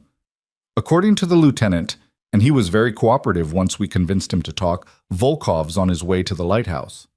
The words took a moment to register. When they did, Nora felt the blood drain from her face. How? Marco demanded. No one knows about this location. Someone talked. Damien's voice was grim. Or someone followed us. Either way, he knows where you are, and he's bringing an army. How long do we have? 20 minutes. Maybe less. A pause, heavy with meaning. Get them out, Marco. Get Nora and the children out now. There's nowhere to go, Marco said, looking around the isolated lighthouse. We're on a cliff. The only road is the way they'll be coming. Then go over the cliff. Nora's eyes widened. What? There's a path, Damien said quickly, on the north side of the lighthouse, carved into the rock. It leads down to a cove where my father used to keep a boat. The boat's probably gone, but there are caves. Hide there until I can get to you. Damien, that path hasn't been used in years. It's the only chance you've got. His voice turned fierce. Do it, Marco. Get them to the caves and keep them alive. I'm 10 minutes behind you, but if Volkov gets there first—" He didn't need to finish. They all knew what would happen. Marco was already gathering supplies, shoving water bottles and emergency supplies into a backpack. "We move now. Wake the children." Nora ran upstairs and scooped up both twins, jarring them awake. "We have to go, babies, right now." "Mama, what's wrong?" Maya's eyes were huge with fear. "Nothing, sweetheart. We're just going on an adventure. But we have to be very quiet and very fast." She carried Maya while Eli stumbled along beside her, still half asleep. Marco led them out the back of the lighthouse to where the cliff dropped away into darkness. The path he'd mentioned was barely visible, a narrow trail of crumbling stone that switched back down the cliff face, with nothing but a rusted chain bolted into the rock for safety. "You can't be serious," Nora breathed. "We can't take children down there in the dark." "We don't have a choice." Marco clipped a flashlight to his belt. "I'll go first. You follow with the girl. The boy can hold on to your jacket. Marco, Miss Vance, they're coming. We're out of time." As if to punctuate his words, headlights appeared on the coastal road. Multiple vehicles, moving fast. "Go," Nora whispered. "Go now." Marco started down the path, testing each foothold before committing his weight. Nora followed with Maya clinging to her like a koala, her small arms wrapped around Nora's neck in a death grip. Behind her, Eli held onto her jacket with both hands, his breathing quick and scared. The path was treacherous, crumbling in places, slick with sea spray in others. The wind whipped around them, trying to tear them from the cliff face, and below, the Mediterranean crashed against the rocks with a sound like thunder. The lighthouse beam swept overhead, briefly illuminating their descent before plunging them back into darkness. "Don't look down," Nora told the twins, even as she made the mistake of glancing down herself. The drop was easily 100 feet, straight onto jagged rocks and churning water. One slip, one loose stone, and they would all fall. Above them, car doors slammed, voices shouted in Russian, then gunfire, sharp cracks that echoed off the cliff. "They're shooting at the lighthouse," Marco said. "Keep moving." Nora's arms were screaming with the effort of carrying Maya and maintaining her balance on the narrow path. Eli was crying softly behind her, terrified but trying to be brave. They were maybe halfway down when she heard new voices above them, closer, right at the cliff edge. "There, on the path!" More gunfire, but shooting down at a steep angle in the dark made accuracy nearly impossible. Bullets sparked off the rocks around them, ricocheting into the void, and Maya screamed. "Almost there," Marco called up. "Just a little further." The cove appeared below them, a small crescent of sand protected by towering rock formations. The boat Damien had mentioned was indeed gone, but the caves he'd described were visible as darker shadows in the cliff face. They reached the bottom with Nora's legs shaking so badly she could barely stand, and Marco immediately herded them toward the largest cave. Inside it was pitch black and smelled of salt and fish and old fear. Marco positioned them at the back and took up a defensive position at the entrance, his gun drawn. "Will they come down?" Nora whispered. "I don't know. Maybe." He checked his weapon. "But if they do, they'll have to come one at a time on that path. I can hold them off." "For how long?" Marco didn't answer, which was answer enough. Nora held the twins close, their small bodies trembling against hers. Above, she could hear more shouting, the sounds of a search being organized. Any minute now, someone would start down that path. And then what? Marco would shoot them. They would shoot back. The cave would become a tomb. "Mama, I'm scared," Eli whispered. "I know, baby. Me too."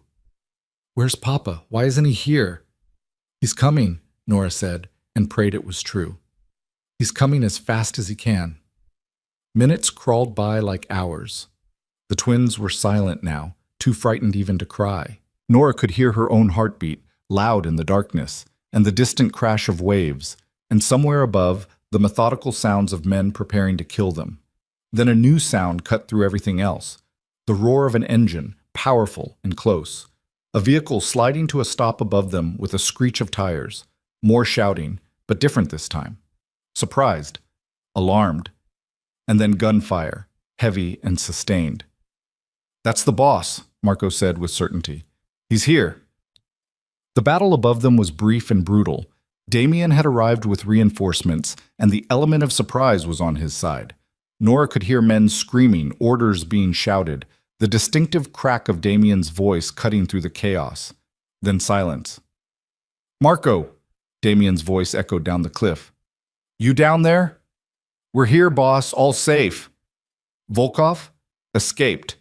Took one of the vehicles and ran when you showed up." Damien cursed, the word carrying clearly in the still air. "Stay there. I'm coming down." He descended the path with the reckless speed of someone who'd done it 1,000 times, and when he reached the cave entrance, he was bleeding from a cut above his eye and favoring his left side. But he was alive. The twins saw him and ran, throwing themselves at him with cries of "Papa!"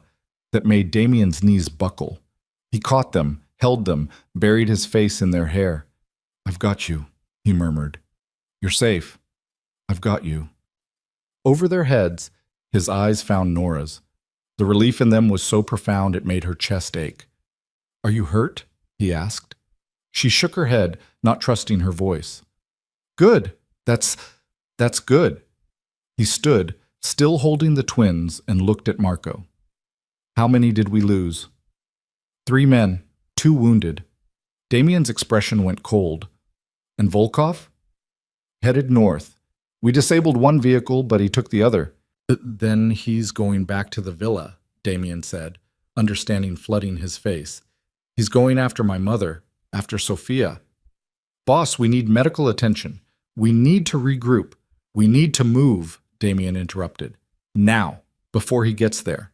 But even as he said it, his phone rang. He answered it, listened for 10 seconds, and the color drained from his face. "What is it?" Nora asked. Damien lowered the phone slowly. "That was Isabella. Volkov's at the villa.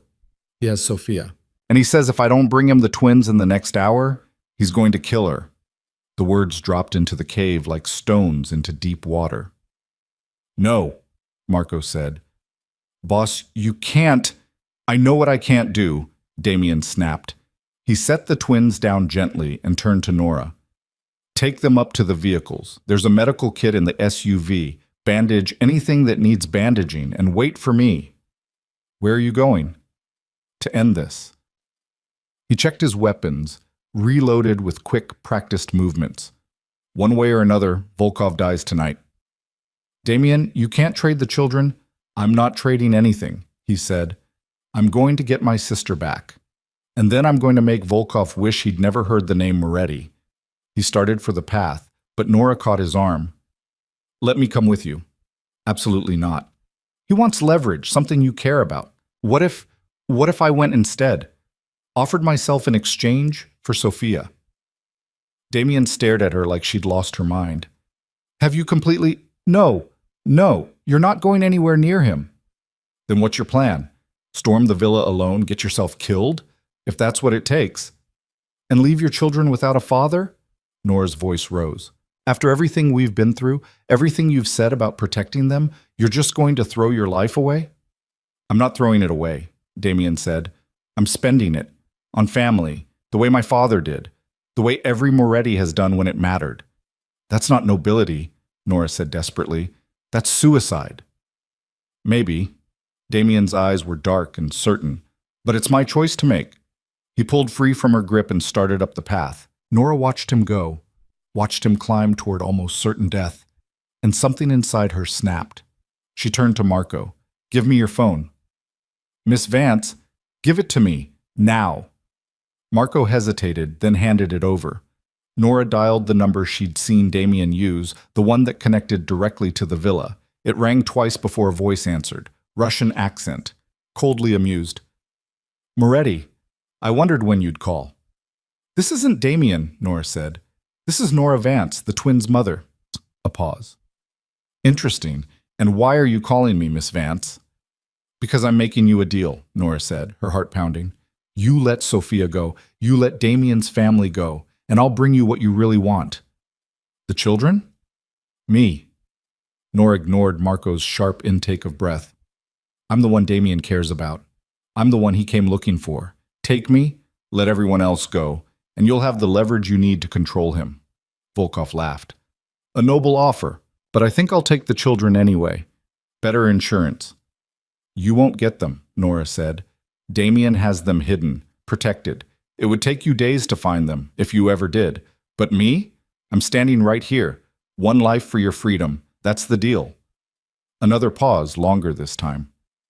How do I know you'll come alone? You don't, but you know Damien won't let his children anywhere near you. This is your only chance to get something he values enough to trade for. The villa, Volkov said. 1 hour. Come alone, or the sister dies. The line went dead. Nora lowered the phone and found Marco staring at her in horror. You can't do this, he said. The boss will kill me. Then he'll kill you. He's going to get himself killed if someone doesn't stop him, Nora said. This is the only way. This is insane. Maybe. Nora looked up at the path where Damien had disappeared. But it's my choice to make. She kissed the twins, told them to be brave, and started climbing before Marco could stop her. Above, the lighthouse still swept its beam across the dark water, a promise of safety that Nora knew was a lie. There was no safety, not for people like them. There was only the choice between running and fighting, and Nora was done running. Nora found Damien halfway to his vehicle, already barking orders into his phone. She ran to him, grabbing his arm with enough force to make him turn. I called Volkov, she said before he could speak. I made a deal.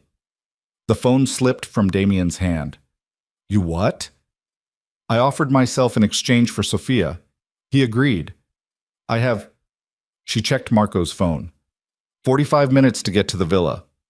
For a moment, Damien just stared at her. Then he grabbed her shoulders hard enough to bruise. Are you out of your mind?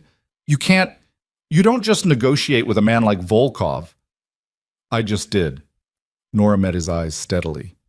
And unless you have a better plan that doesn't involve you dying, this is what's happening. No, Damien's voice was steel. Absolutely not. I'll tie you up in that cave before I let you walk into that villa. Then Sofia dies, Nora said. And it'll be on you. Your choice, save your sister or save your pride. This isn't about pride. Damien was shouting now, his control completely shattered. This is about keeping you alive, you and the twins. That's all that matters. Then you should understand why I'm doing this. Nora pulled free from his grip. Because the twins need their father, and their aunt, and their grandmother. They need their family whole, Damien, not broken by your need to be the hero.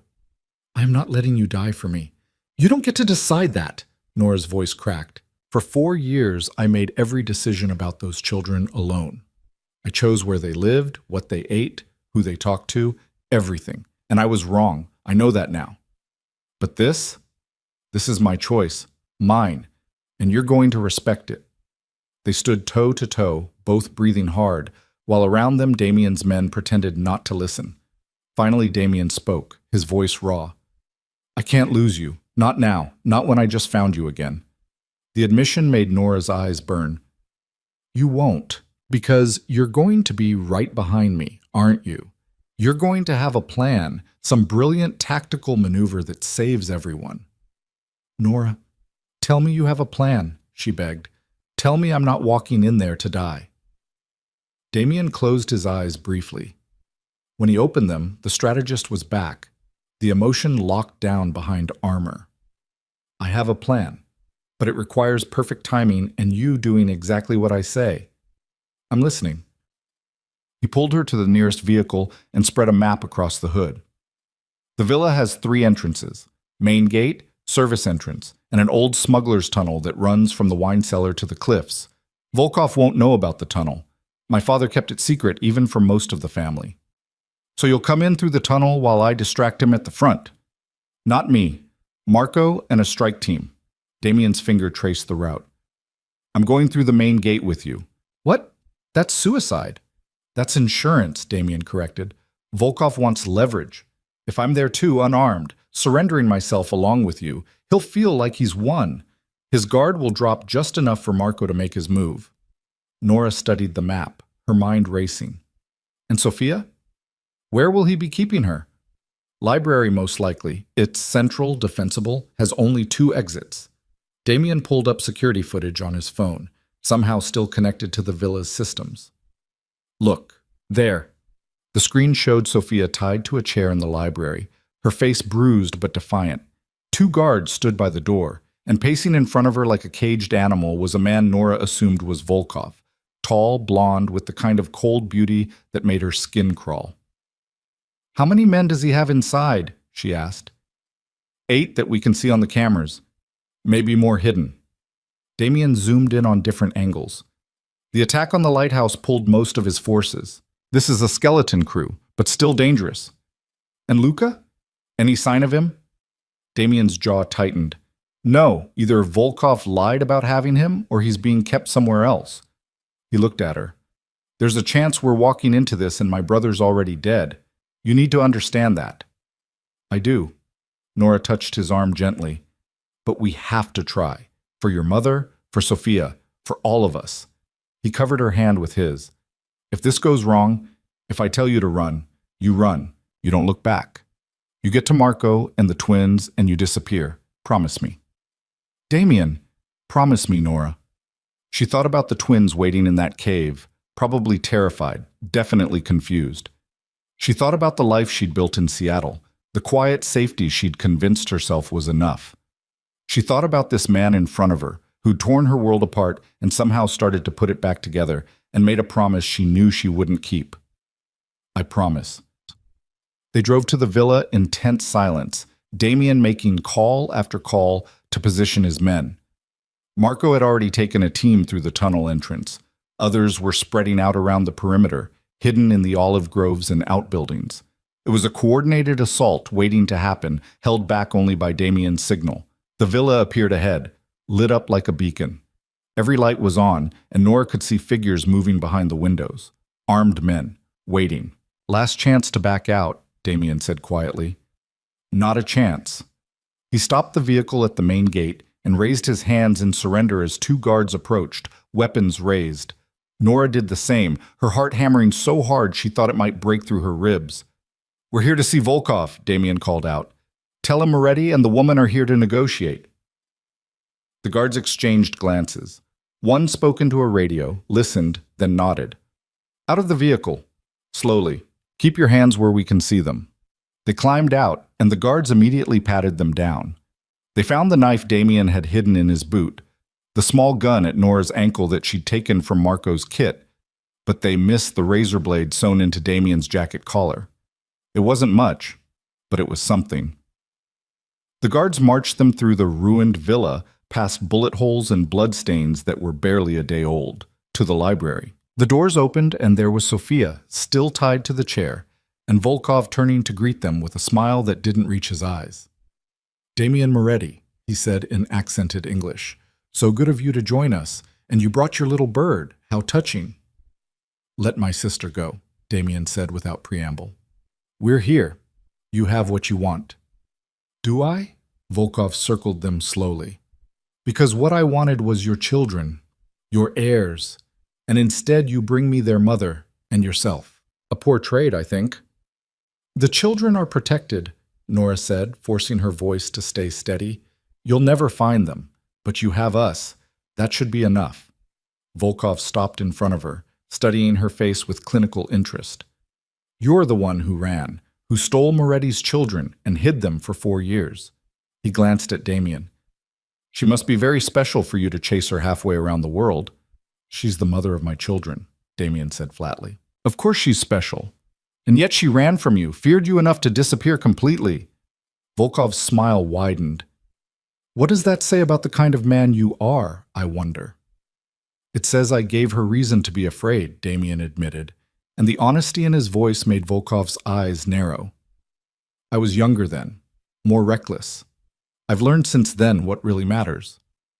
"Family?" Volkov laughed. "How sentimental. Your father would be ashamed."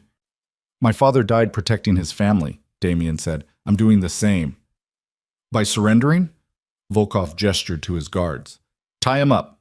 Next to the sister. Let's make this a proper family reunion." 2 guards grabbed Damien and forced him into a chair beside Sophia. As they tied his hands, Damien caught his sister's eye. "You okay?" he murmured. "Better than you're about to be," Sophia whispered back. "Damien, there's something you should know."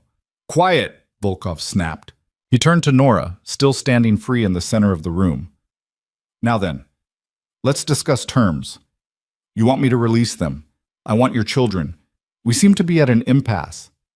What about Luca? Nora asked, thinking fast. Damien's brother. You said you had him. Prove it. Volkov's expression flickered, just for a second, but long enough for Nora to catch it. Uncertainty. Maybe even fear. Luca is not your concern, he said. He is if we're negotiating, Nora pressed. Show us proof of life, and maybe we can talk about the twins. I said he's not your concern.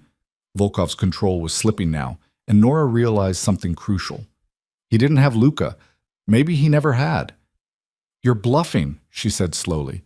The whole thing about Damien's brother, it was a lie.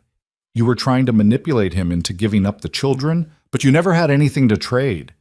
Volkov's hand cracked across her face so fast she didn't see it coming.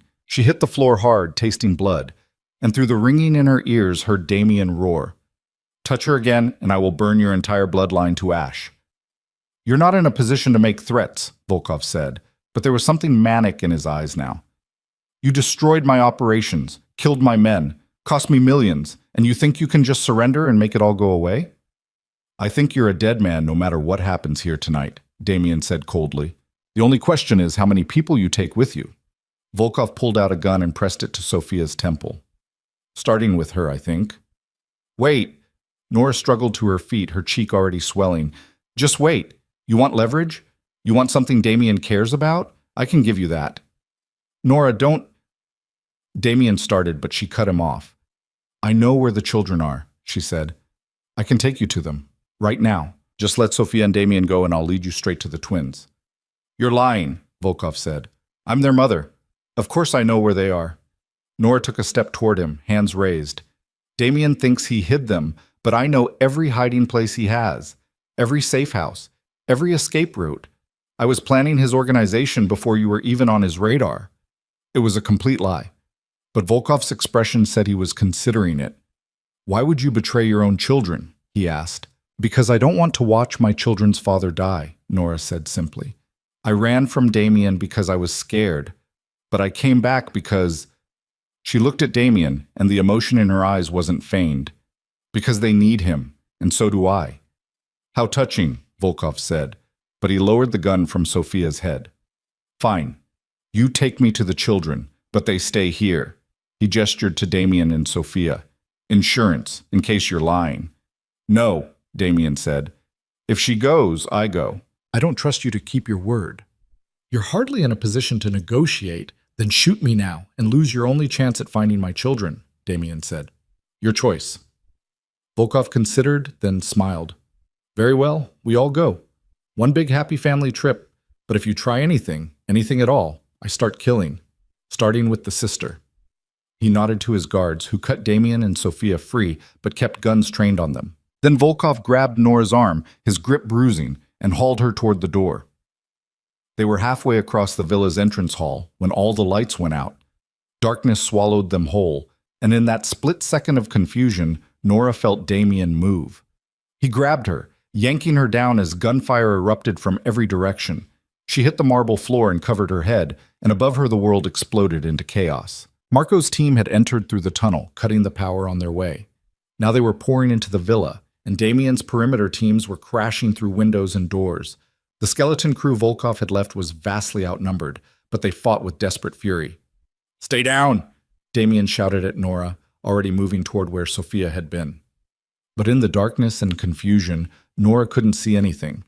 Just muzzle flashes and shadows and the terrible sounds of men dying. Something grabbed her ankle and she kicked out instinctively. A man cursed in Russian, and then Damien was there, his fist connecting with a sickening crunch. The man went down and didn't get up. Where's Volkov? Damien demanded, hauling Nora to her feet. I don't know. I lost him when the lights went out. A gun fired close enough that Nora felt the heat of it, and Damien shoved her behind a marble column. He's running! The coward's running! He pressed something into her hand.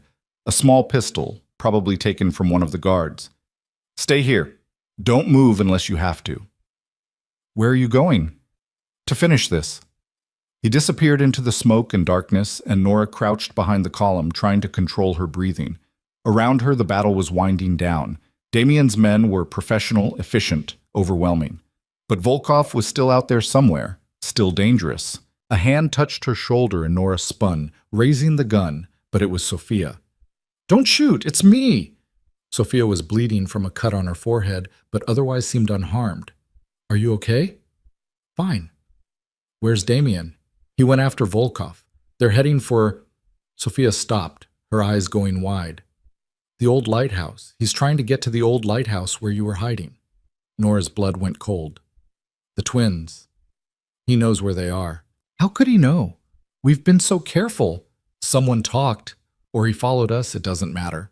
Nora was already running for the door, Sophia right behind her. "We have to get there first." They burst out of the villa into the pre-dawn darkness and found one of Damien's vehicles still running, keys in the ignition. Nora didn't think, just jumped in and floored it. Sophia scrambled into the passenger seat and they tore down the coastal road with the speedometer climbing toward 90. "Can you shoot?" Nora asked. "Well enough." Sophia checked the gun she'd taken from one of Volkov's guards. "But I'm better with knives." "I'll keep that in mind." The lighthouse appeared ahead, its beams still cutting through the darkness. And parked at the base was a black sedan Nora didn't recognize. Volkov's vehicle. "He's here," Sophia breathed. Nora killed the engine and coasted to a stop 100 yards away. They approached on foot, moving as quietly as they could across the rocky ground. The lighthouse door was open, and inside Nora could hear voices. Volkov's voice, and another one. Smaller. Frightened. Maya. Nora's vision went red. She charged through the door without thinking, and the scene that greeted her stopped her heart. Volkov had Maya by the arm, his gun pressed to her head. Eli was on the floor, crying, and Marco was slumped against the wall, blood spreading across his shirt from a wound in his shoulder. "Mama!" Maya sobbed when she saw Nora. "Let her go," Nora said, raising her gun with shaking hands. "Please, she's just a child." "A child who's worth everything to Moretti," Volkov said. "Which makes her the perfect insurance policy. Now drop the gun, or I pull the trigger." "Don't do it," Marco gasped from the floor. "Miss Vance, don't—" "I have to." Nora let the gun clatter to the floor. "Just don't hurt her, please." Volkov smiled. "So predictable. All of you Morettis and your precious family." He pressed the gun harder against Maya's head, and the little girl whimpered. "It's pathetic, really, this loyalty to blood. In my organization, we understand that only power matters, only fear." "That's why you'll lose," said a voice from the doorway. Damien stepped into the lighthouse, and he looked like death itself. Blood-covered, wild-eyed, but completely focused on Volkov and the child he was threatening. "Because you don't understand what it means to have something worth dying for," Damien continued, his voice eerily calm. "You think fear is strength, but it's not. It's just fear. And eventually, everyone you've terrorized will turn on you." "Touching speech," Volkov said, "but it doesn't change the fact that I have your daughter. So here's what's going to happen. You're going to let me walk out of here. Let me get to my vehicle and drive away. And once I'm safely across the border, I'll release the girl." "You'll kill her the moment you're clear," Damien said. "We both know it." "Perhaps, but you don't have a choice." Volkov backed toward the door, dragging Maya with him. "Unless you want to watch her die right now." "Let me offer you a different option," Damien said. "You let my daughter go, and I let you die quickly instead of spending the next 3 days screaming." Volkov laughed. "You're in no position to—" He never finished the sentence. Sophia moved like lightning, the knife she'd palmed appearing in her hand and burying itself in Volkov's shoulder. The Russian screamed, and his grip on Maya loosened just enough. Damien crossed the space between them in 2 strides and ripped Maya away, shoving her toward Nora. Then he turned on Volkov with a violence that was almost beautiful in its precision. The fight was brief and brutal. Volkov was wounded, off balance, and Damien was fighting for his children. There was no contest. Within seconds, Damien had Volkov on the ground, a hand around his throat, squeezing. "Wait," Volkov choked out. "Please, I can pay you. Tell you where my money is hidden. Anything." "There's nothing you have that I want," Damien said, "except your death." "Please," Volkov gasped. "Mercy." "You held a gun to my daughter's head," Damien said quietly. "There is no mercy for that." He squeezed harder, and Volkov's struggles weakened, then stopped. And Damien didn't let go until he was absolutely certain the Russian would never threaten his family again. Then he stood, turned, and found his children. Eli and Maya were clinging to Nora, both crying, and when Damien approached, they flinched. For a moment, he just stood there, looking at them with an expression of such raw pain that Nora's heart broke. "It's okay," she told the twins gently. "It's over now. You're safe." "Papa hurt the bad man," Eli whispered. "Yes," Damien said, his voice rough. "I did. To protect you. To make sure he could never hurt you again." "Are you going to hurt us?" Maya asked, her voice trembling. The question made Damien drop to his knees. "Never, never, Tesoro. I would die before I let anyone hurt you, including me." He reached out slowly, giving them time to pull away. But they didn't. Instead, slowly, hesitantly, they moved toward him.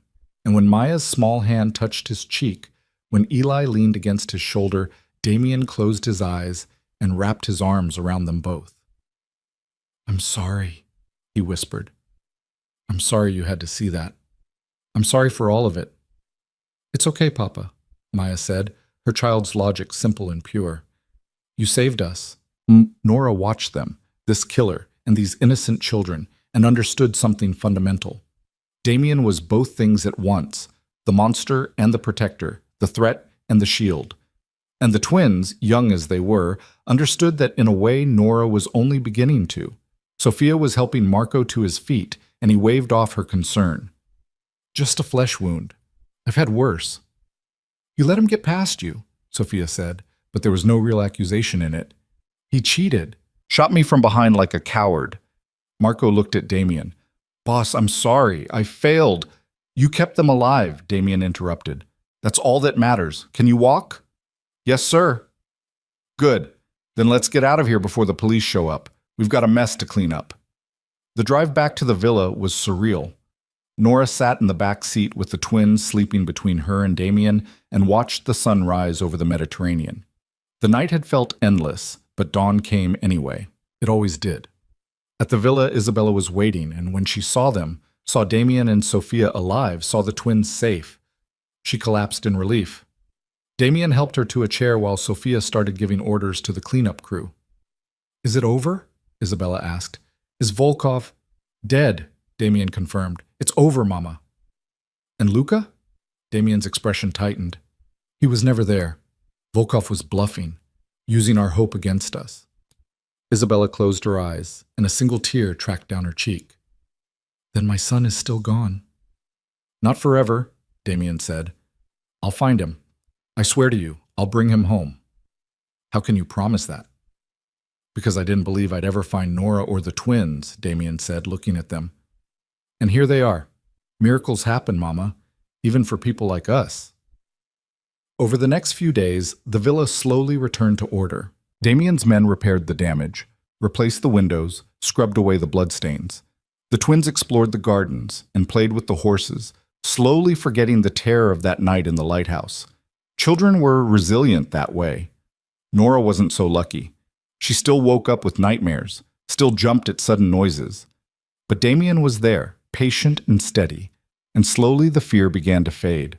On the fourth day, she found him in his study, staring at a photograph. When she got closer, she saw it was a picture of a young man who looked startlingly like Damien, same dark eyes, same sharp jawline. "Luca?" she asked. "Yes, taken a week before the car accident." Damien set down the photo. "I've had investigators searching for 3 years. Nothing. It's like he vanished." "Maybe he did," Nora said gently. "Maybe he survived the crash and decided to disappear, start over somewhere new." "Without telling his family? Without a word?" Damien shook his head. "That's not Luca. He would have found a way to contact us." "Unless he couldn't, unless someone was preventing him." "You think he's being held somewhere?" "I think it's possible." Nora sat on the edge of his desk. "Volkov bluffed about having him, but that doesn't mean someone doesn't. Maybe a rival organization. Maybe someone who wants leverage against you." "I've thought of that," Damien admitted. "But 3 years, Nora. If someone was holding him for ransom, they would have made demands by now." "Not if they're waiting for the right moment." Not if they're playing a longer game. She touched his hand. Don't give up on him. Not yet. Damien turned his hand over, lacing his fingers through hers. I won't, but I also can't let finding him consume my life. Not when I have other people who need me here. The twins. And you. He pulled her closer until she was standing between his knees. I know I didn't say it before. During all the chaos and violence, but I need to say it now. Damien, I love you, he said simply. I think I loved you 4 years ago, but I was too stupid and too proud to recognize it. And when you left, when you took that future away from me, I understood what I'd lost. His hands framed her face. But now you're here. They're here, and I'm not letting go again. Ever. Nora felt tears prick her eyes. I love you too. I think I always did. Underneath the fear. But I'm still scared, Damien. Scared of this world. Scared of what it could do to them. Then we change it, Damien said. We make it safer. We build something better for them and for any other children we might have. Other children? Nora laughed through her tears. You want more? I want everything, Damien said fiercely. Everything I missed with the twins. I want it with you, with them, with whatever comes next. I want the whole messy, beautiful, terrifying experience of family. Nora kissed him then, pouring 4 years of longing and regret and hope into it. When they broke apart, both were breathing hard. Marry me, Damien said. What? Marry me. Make this official. Give the twins both parents under one roof, with one name. He was already pulling a ring from his desk drawer, a simple band with a single perfect diamond. I bought this 4 years ago, the week before you disappeared. I was going to ask you then, but I chickened out. I'm not chickening out now. Nora looked at the ring, at this complicated, dangerous, beautiful man, and thought about all the reasons she should say no. The violence, the threats, the inevitable enemies that would keep coming. But then she thought about the twins calling him Papa, about Isabella teaching them Italian, about Sophia showing Eli how to skip stones, about the family they were building in the ruins of everything they'd lost. Yes, she said. Yes, I'll marry you. Damien slipped the ring onto her finger, and it fit perfectly, as if it had been waiting all this time for her to be ready to wear it. They were married 3 weeks later in the villa's garden, surrounded by olive trees and the scent of Mediterranean flowers. The twins were ring-bearers, solemn in their little suits, and Isabella cried happy tears throughout the ceremony. Sophia served as Nora's maid of honor, having forgiven her for the years of separation with the pragmatic observation that at least Nora had kept the kids alive and away from their father's enemies. It was small and private and perfect, and when Damien kissed his bride, Eli made gagging noises while Maya giggled. You're stuck with us now, Nora murmured against Damien's lips. Thank God for that, he murmured back. The reception lasted until dawn, and when the sun rose, Nora stood on the terrace watching the light paint the hills gold. Behind her, she could hear the twins playing, Isabella laughing at something Sophia said, and Damien's low voice as he spoke with Marco about security arrangements. Normal things, family things. 4 years ago, she'd been convinced that running was the only way to protect her children. That distance and lies and a new identity were the only shields against the violence of Damien's world. She'd been wrong. The protection hadn't come from hiding. It had come from standing and fighting, from trusting that Damien would do exactly what he'd promised, burn the world down to keep them safe. Footsteps approached, and Damien's arms wrapped around her from behind. What are you thinking about? How wrong I was, Nora admitted. About everything.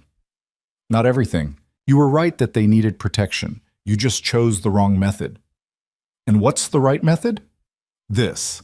Damien gestured to the villa, to his family scattered through it.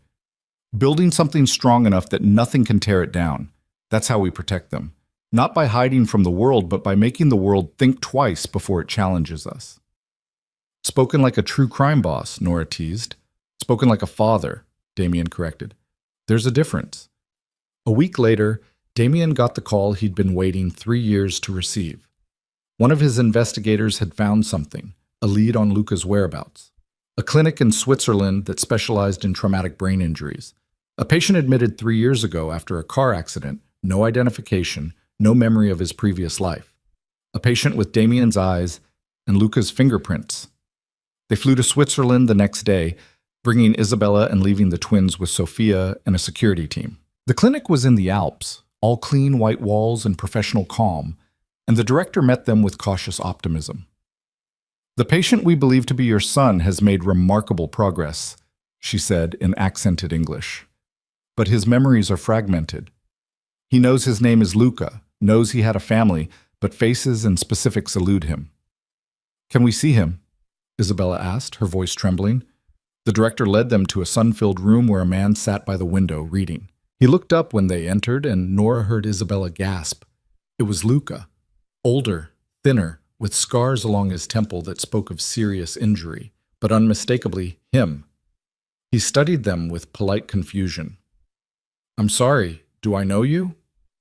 "Luca," Damien said, his voice rough with emotion. "It's me, Damiano, your brother."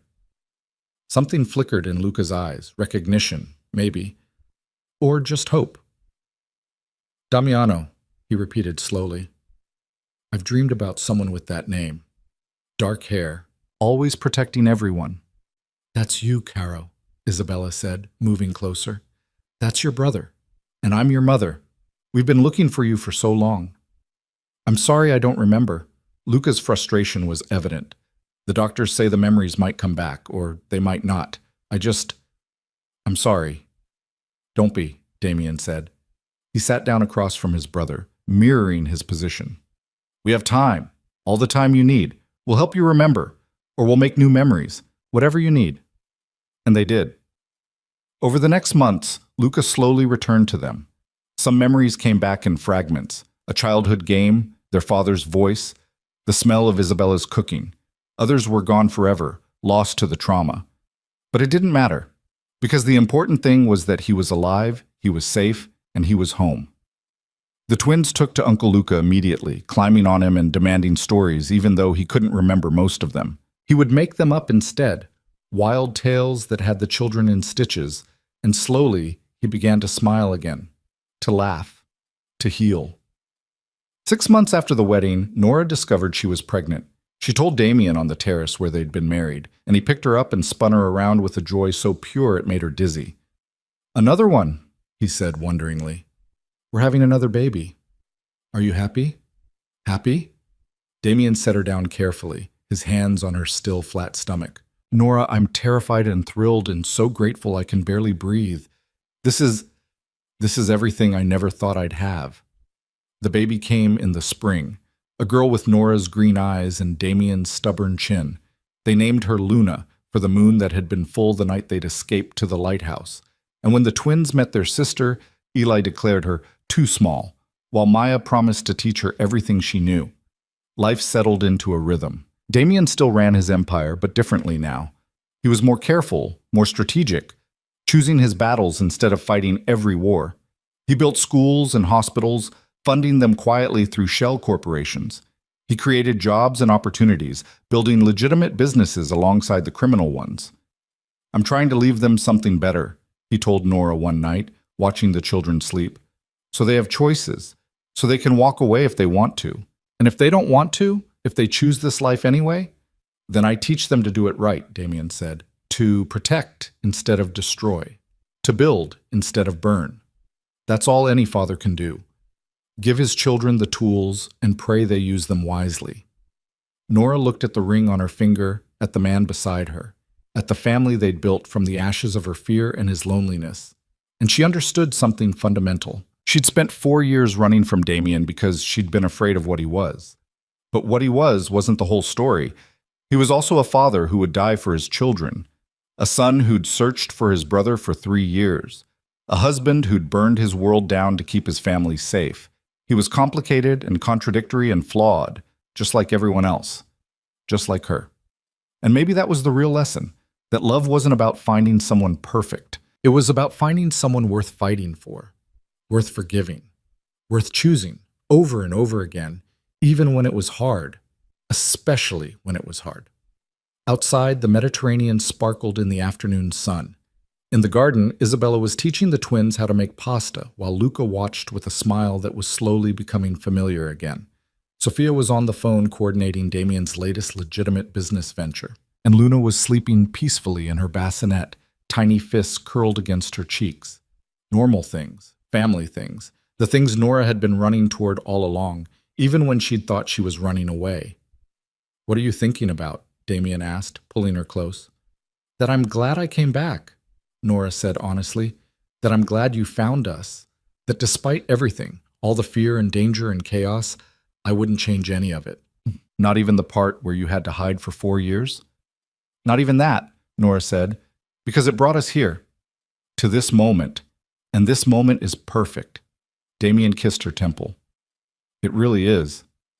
And in the villa that had stood for 300 years, that had weathered wars and storms and the worst that humanity could throw at it, a new generation was growing up, learning to be strong and kind in equal measure, learning that family was worth fighting for, worth protecting, worth everything. The war with Volkov was over. The children were safe. Luca was home. And somewhere in the future there would be other threats, other enemies, other battles to fight. But for now, there was peace. And for a family like the Morettis, peace was the rarest treasure of all.